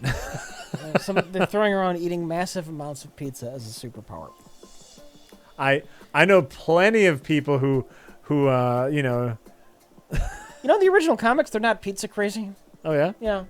Well, that's a pretty kid-friendly thing. Yeah. So, I can see that like being a cartoon thing. Yeah.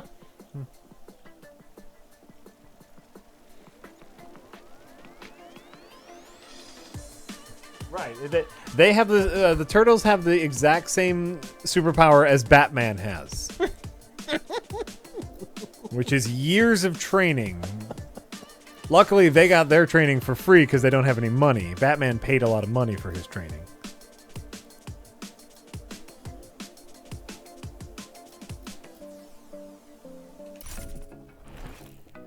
Can't Leonardo use his super ninja astral projection power?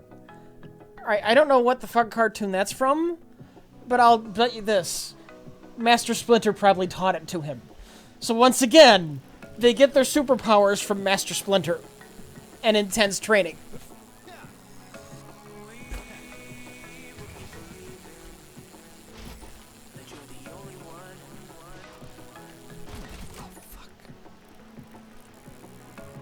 Agreed. I think you're just people are confusing like their mutation with superpowers in general. Yeah. But if The they mutation just gets them to a point where they can kind of be like normal people.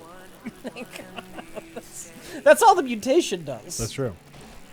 That's true. I think if they were just kids, like if they were just kids being raised in the sewers, because why not?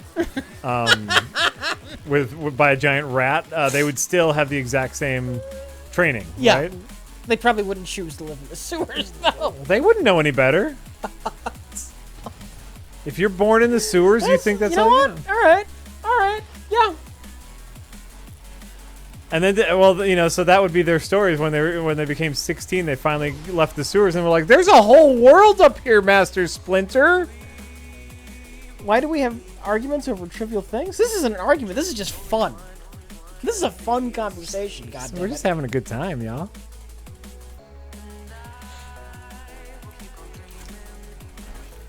We're speculating about the Teenage Mutant Ninja Turtles. That's just a good time.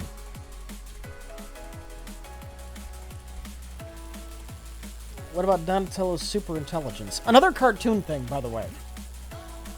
And I don't think that's a superpower granted by mutation. I just think he's supposed to be smart.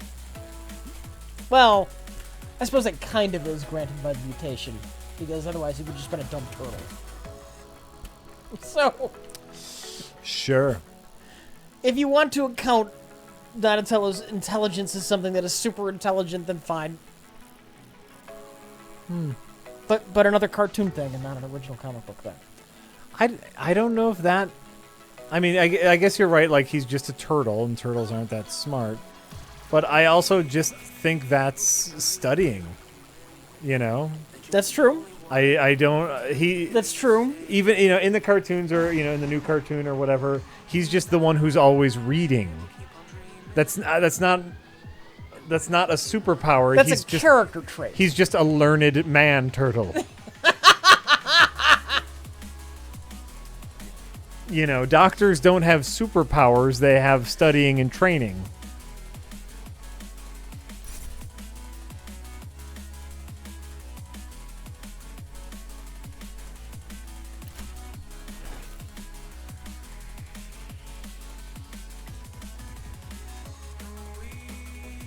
Like, when I'm talking about superpowers, I know they started off as turtles, but I'm talking about something that a human being can't do. That a human being can't do. Yeah. Right. Like, they can lift 2,000 pounds like it was nothing. They can see through walls. Yes. They can fly. A superpower. A superpower. Yeah. Back on the track, please. Would the turtles be at all useful in a fight if it weren't for Master Splinter teaching them to be awesome ninjas? The answer is, of course, no. The answer is no. They would get beat up like any other schmuck in a fight.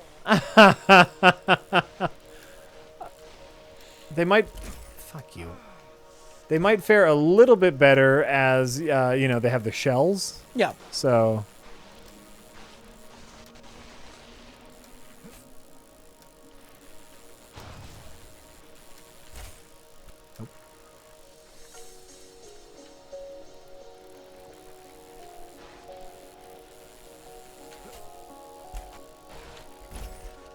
Turtles were more durable and strong than normal men. Where's anywhere is it said that they are stronger than normal? Where has that ever been said? They're making shit up. Rich, they're just making shit up. They're just making shit up like it's the truth. And you know what? If the turtles did have superpowers, like they were super strong, that would just make them less interesting.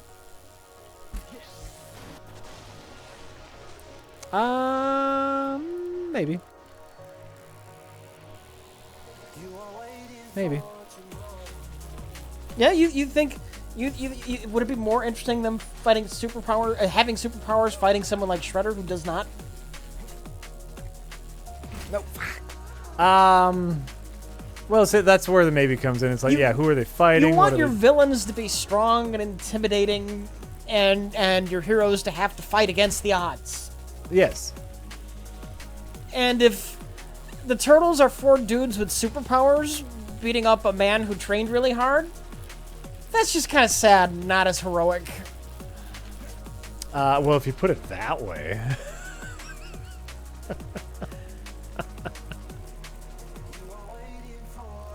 You know, I mean, Shredder trained all his life, worked very hard to be as tough and as strong and as skilled as he is. Yeah. And he gets beat up by 4 dudes who are basically on steroids. Get some... Wait, you have laser eyes? Shit! What? How am I supposed to deal with this? How am I supposed to run my evil empire?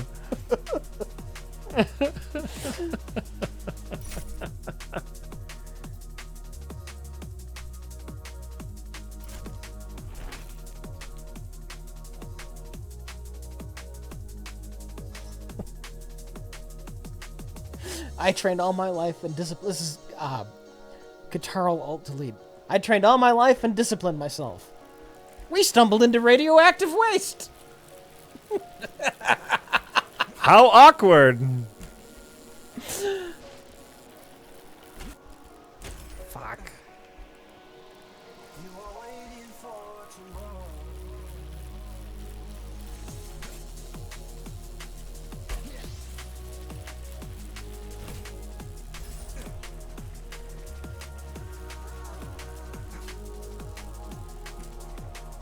Where are the Turtles ever shown to be stronger than humans?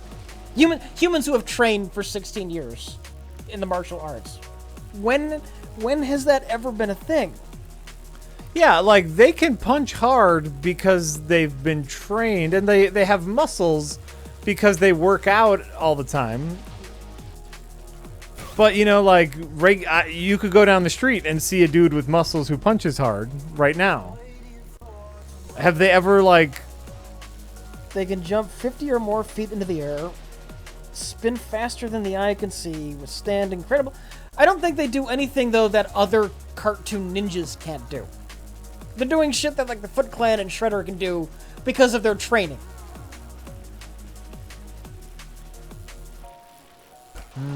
I see what they're saying, though. I see what they're saying. I get it. Effortlessly leaping from building to building. But I think that shit in their world that just highly trained ninjas are supposed to be able to do, of which they are one. Yes.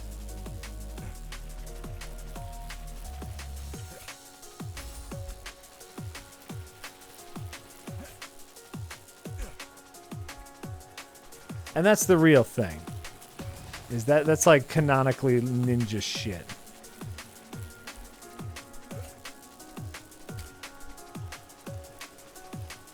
That's where we get into a little bit of a fuzzy area between, like, the laws of a cartoon and the laws of... Oh, shit!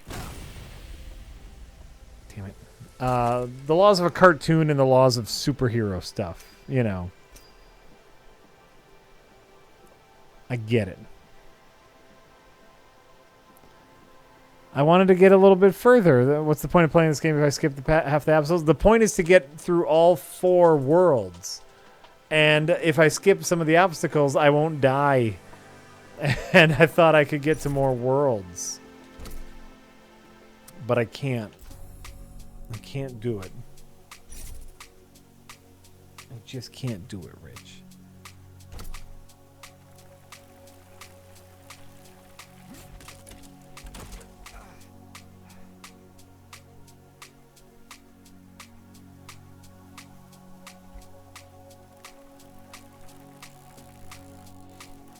Bebop and Rocksteady could rip street signs out of concrete. They were the same type of mutants. They're the villains, and it's okay if they're strong. I don't know that the Turtles have ever been portrayed as strong like that, though, because of mutation. Like I said, any universe where you give the TMNT superpowers just diminishes their greatest villain, Shredder. And I don't know why you would ever want to do that. Oh yeah, you have like the... I don't know what you get out of the Turtles having superpowers in addition to just their training. You get toy lines. is what you get. Instead of just selling a turtle with the sword, you get to sell a turtle with, you know, fire fist action. And you get a whole new toy line out of that, which is all these people are hoping for anyway. But yeah, you're right. It's like there's escalation where if... Oh, I got so close that one time. There's escalation where if the turtles have superpowers, then Shredder needs superpowers. Oh, nice. Look, I got up on the roof. I did it. If the turtles have superpowers, then Shredder needs to have superpowers too, right? He doesn't. Huh? He doesn't. Well, he has to. He should. Or just not as heroic when they beat the shit out of him.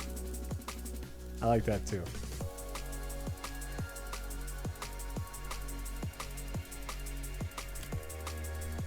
I like that too. Just beating up an old man. Just the turtles beating up an old man.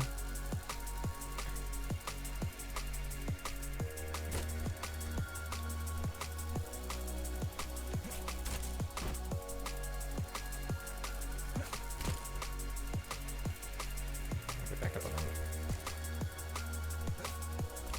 Oh, almost. It's already not heroic when they beat the shit out of Shredder. It's 4-on-1. That's true, but they have superpowers. That just makes it that much worse. No, but usually the Shredder wins because he's way more badass than the turtles, even 4-on-1. So then it's okay.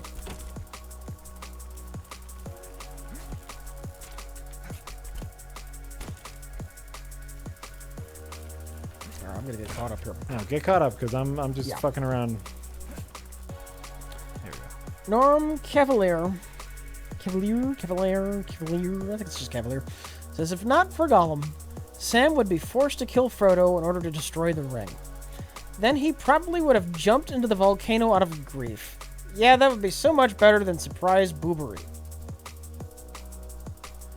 Or you could just write something different entirely. I don't know what you could do, but I don't even care that much. I'm not saying they shouldn't did it. I'm just pointing out things, all right? Yeah, oh no, and that is a cynical moment of Lord of the Rings. We can all agree with that. No, and I do actually like your idea of Sam not killing Frodo, but at least having to harm him. Yeah. Like Sam having to cut off his finger to get the ring. Yeah. That would have been an interesting character moment. And you know what? Actually, then Frodo having to leave the Shire just because like he knows he had to fight Sam at the end would make a lot more sense. Like, man, that ring really fucked me up, man. Like, you did the right thing, but I can't. How do you look at me? I can't look at me, right? So that actually would make a lot more sense. It's all fine, and I'm not insisting they change the ending. It's all fine. It was just a fun goddamn conversation. No, you're just saying that Tolkien is a hack. Right. And all of his work is worthless now, right? I get it. I get what you're saying.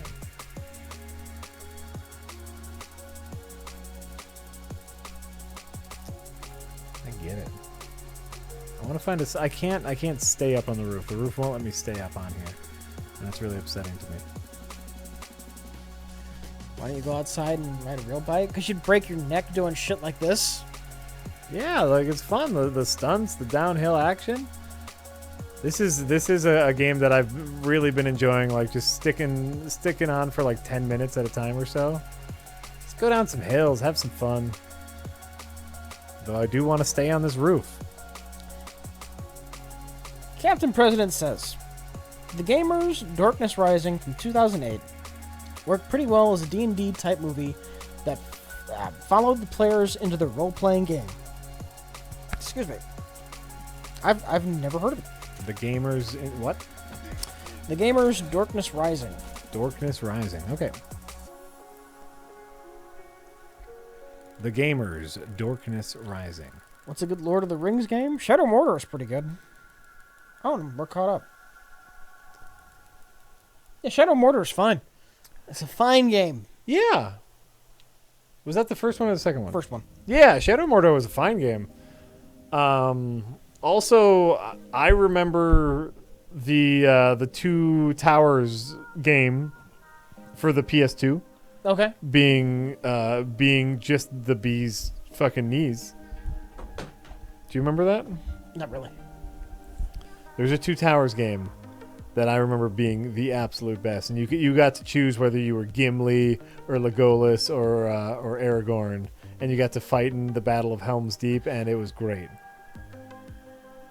But yeah, Shadow Mordor I remember because it's Batman style combat, Okay. Yeah. right? Yeah. Shadow Mordor. The really nice open world. Yeah. Just stealth. The Nemesis system where you got to track down the captains. Yeah, there was some good This is stuff great. in there. There was some absolutely good stuff in there.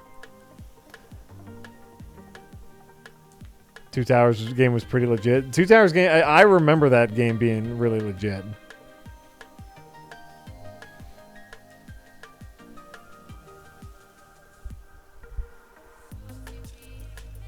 Yeah, okay. So, what do we got here? We got this thing. Now is the point of the stream in which we thank all of the people who have subscribed to us during this very stream. Much like Poor Lane Choices.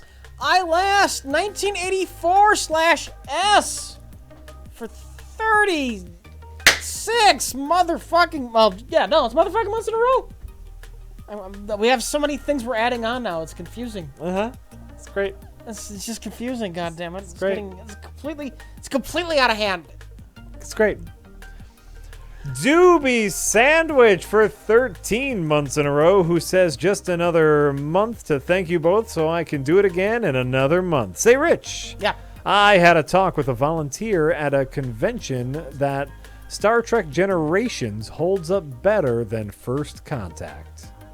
Well, I always hated First Contact, so I'm probably not the best person to ask. I don't think either of them are particularly good, but I think I've always liked Generations more than First Contact, so... Well, there you go. But neither of them are good. Mr. Elephants for 20 fucking months in a row, who wants to know what we think about Fallout 76. What? A teaser. Oh, was I haven't released. seen it. I haven't seen the teaser. And we don't really care about the Fallout universe. So sorry. It's a fine universe. I haven't played many of the games. It's a fine. That's fine what. universe. Well, you obviously don't care that much because you haven't played many of the exactly. games. That's what I'm saying. We just don't. We don't care for it. Why do I hate First Contact? They ruined the Borg. Not that the Borg should have been dragged out much after Best of Both Worlds anyway.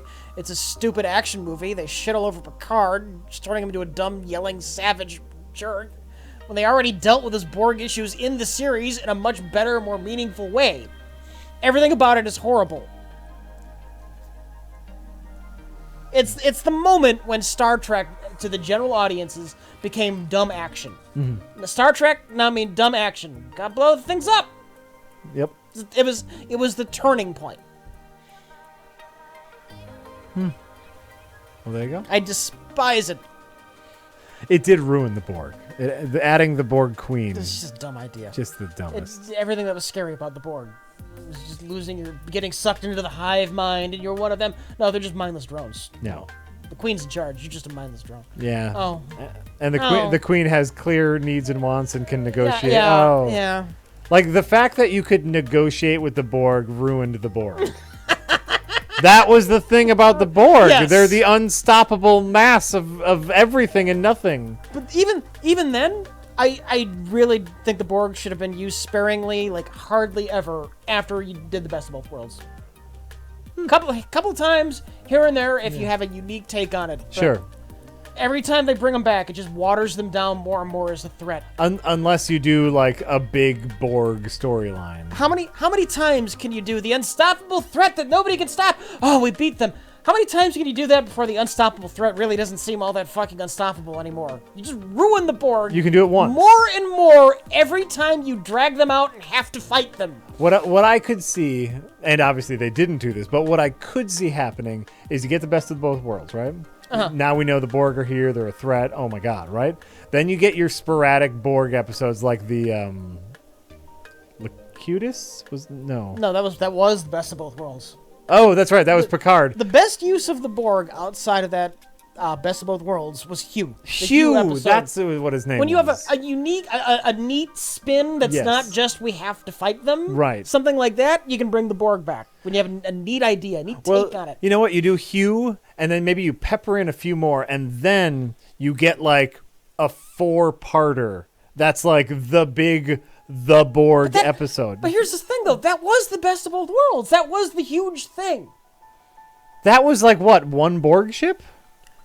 Yes. Right, and so then you do your big Borg thing that takes care of it. I think you can get more out of the Borg. No, that's just a can. bigger, dumber version of what they did with the one ship that was itself was unstoppable.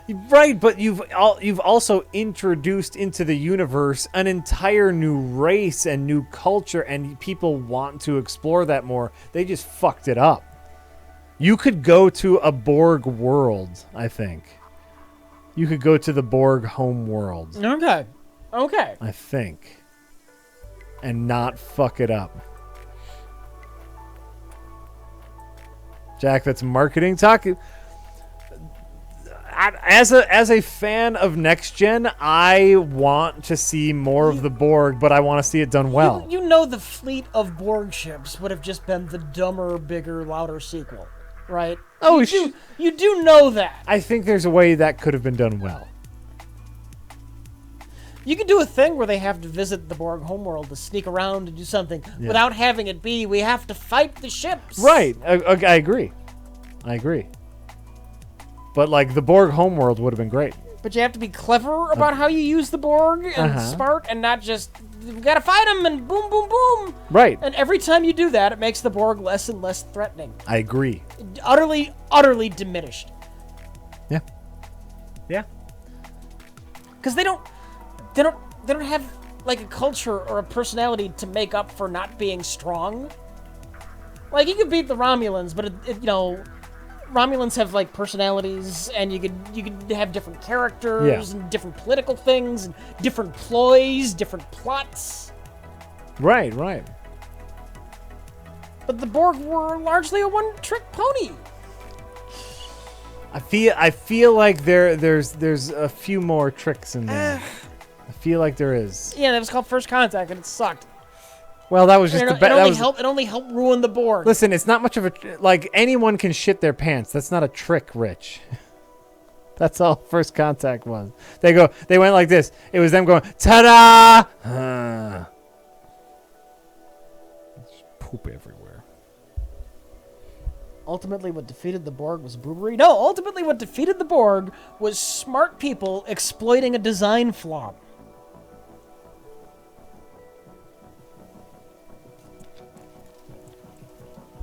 I forget how Best of Both Worlds ends. The sleep command. They kidnap Picard, and they figure out the Borg's great strength, their hive mind, is also their weakness. They implanted a command for sleep, which caused all of the Borgs to go into a rest cycle, and they were momentarily helpless. Nice. They did clever, smart things to beat the Borg. Because they had to, because they couldn't overpower them. All right. I like it. Yeah. I like it. What we got here? We got Turbo Dangerfield for 15 months in a row, who says, Jack, you mentioned the game Lovers in a Dangerous Space-Time the other day. Yes, I played through the whole thing with my kids. We loved it.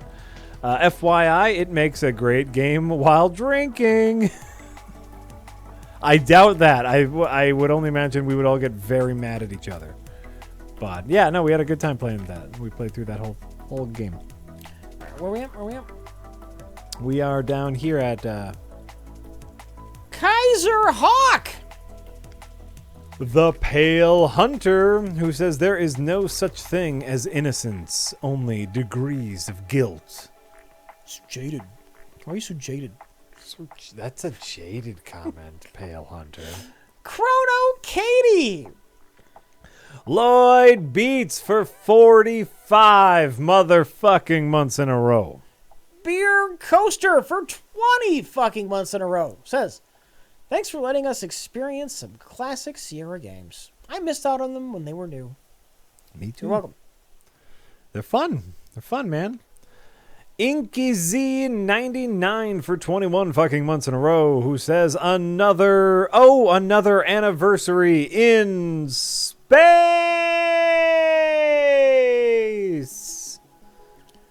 Okay, what's that? Bearditone. Bearditone? Yeah. Is that right? Bearditone! That's how I'd pronounce it. Adno Jest for 20 fucking months in a row, who says love the stream, but I am sick of all the Star Wars talk. Hey, we did great. We did Lord of the Rings. We did Dungeons and Dragons. We did Star Trek. We did a whole like a fucking gradient of geek culture over here besides Star Wars. It was great until I go see Solo, and then Sunday we got to talk about that a little bit. Yeah, we don't have to. We really don't have to. I'll see Deadpool. You want to talk about Deadpool? You haven't seen the first? I have to watch the first one. Go watch Deadpool. All right, We'll talk I'll about watch Deadpool. I'll go watch Deadpool. I can deal with that. It's a good movie, that Deadpool. It's not something that's like I'm avoiding that. Just never gotten around to. Because Karen doesn't give no fuck about watching Deadpool. Right. She doesn't give no fucks about that. Let's see here. So go fuck yourself, Chad. Anyways, have you heard? There's a new Duke Nukem game called Bulletstorm. You will love it. It's just like Vanquish. Okay. Cheerier. Naked Loki. Noble Jade Falcon says, now the question is this. Did you read my name how I mistyped it or I meant to type it? Oh. Oh my god. Dyslexia strikes again. But for the benefit of mankind. You saved the day, Rich. Noble Jade Facklin. Varyar77, who says, for 28 fucking months in a row, who says, thanks for all the years of entertainment, good sirs. Oh, you read, wait, which one did you read? You read the, okay, I'm at the bottom there. Metamipsarcosis. Sure. Oh, for fuck's sake. Madam? People just be called Dave? Fuck, you know what? Dave says, I just finished watching the first part of Space Quest 3 stream just in time to sub during the second part. Jack, watch video by Lindy Beige titled The Coming Revolution in Roleplay Games. Oh, it's a question. Did you watch that? There's a question mark after it. No, I didn't see that particular one. That title doesn't ring a bell with me. I did watch so many of them, though, so I could have. Fantastic tips about pen and paper RPGs. LOL, roll my play. I will look into that. Lindy Beige. To Dax for 40 motherfucking months in a row, who says Sierra Games for life! !111. Yeah! I love Sierra Games. Love them growing up. Paul Verhoeven.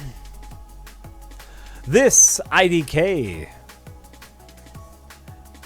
Swagalicious Pipes. On oh were you Z. Brandon 1 Davis. Denzo Washington for 20 fucking months in a row. Frog Water says hard-hitting question here. Yeah. What do you think the sound of a cow pissing on a flat rock is in space? Exactly like this.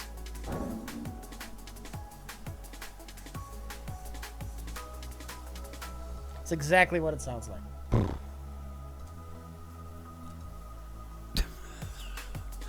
Space Gamo for 45 motherfucking months in a row. McNibbins 182 says just going to recommend Orcs Must Die 2.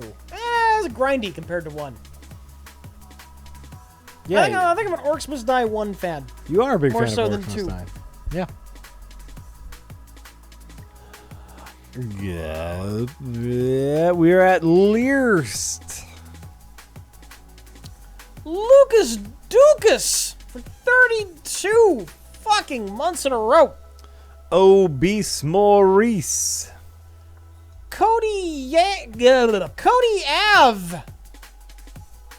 Cody Avenue, I guess? Sure. Or Cody Ave, or... Aimzel, who says, thanks for all the chat and laughs, lad. Perks up my otherwise boring week. Keep her lit. Razorblade Hat. Jablon 1. And Therm Scissor Punch. Thank you for subscribing. We really appreciate it. It is a rather silly name. Do you think I wonder if there was anything written about Oh my god. But Star Wars when it first came out, and someone was like, I just couldn't watch it. His name was Skywalker. And that's too silly for me. I'm sure it happened. Right? I'm sure, yeah. No one's going to believe a hero with the name of Skywalker. Those names are all ridiculous when you first hear them. Oh, of course. And you get used to them, and it's fine. Leia Ortega. Ortanga? What's her last name? No, wait, what's her last name? Organa. Ortanga. Organa.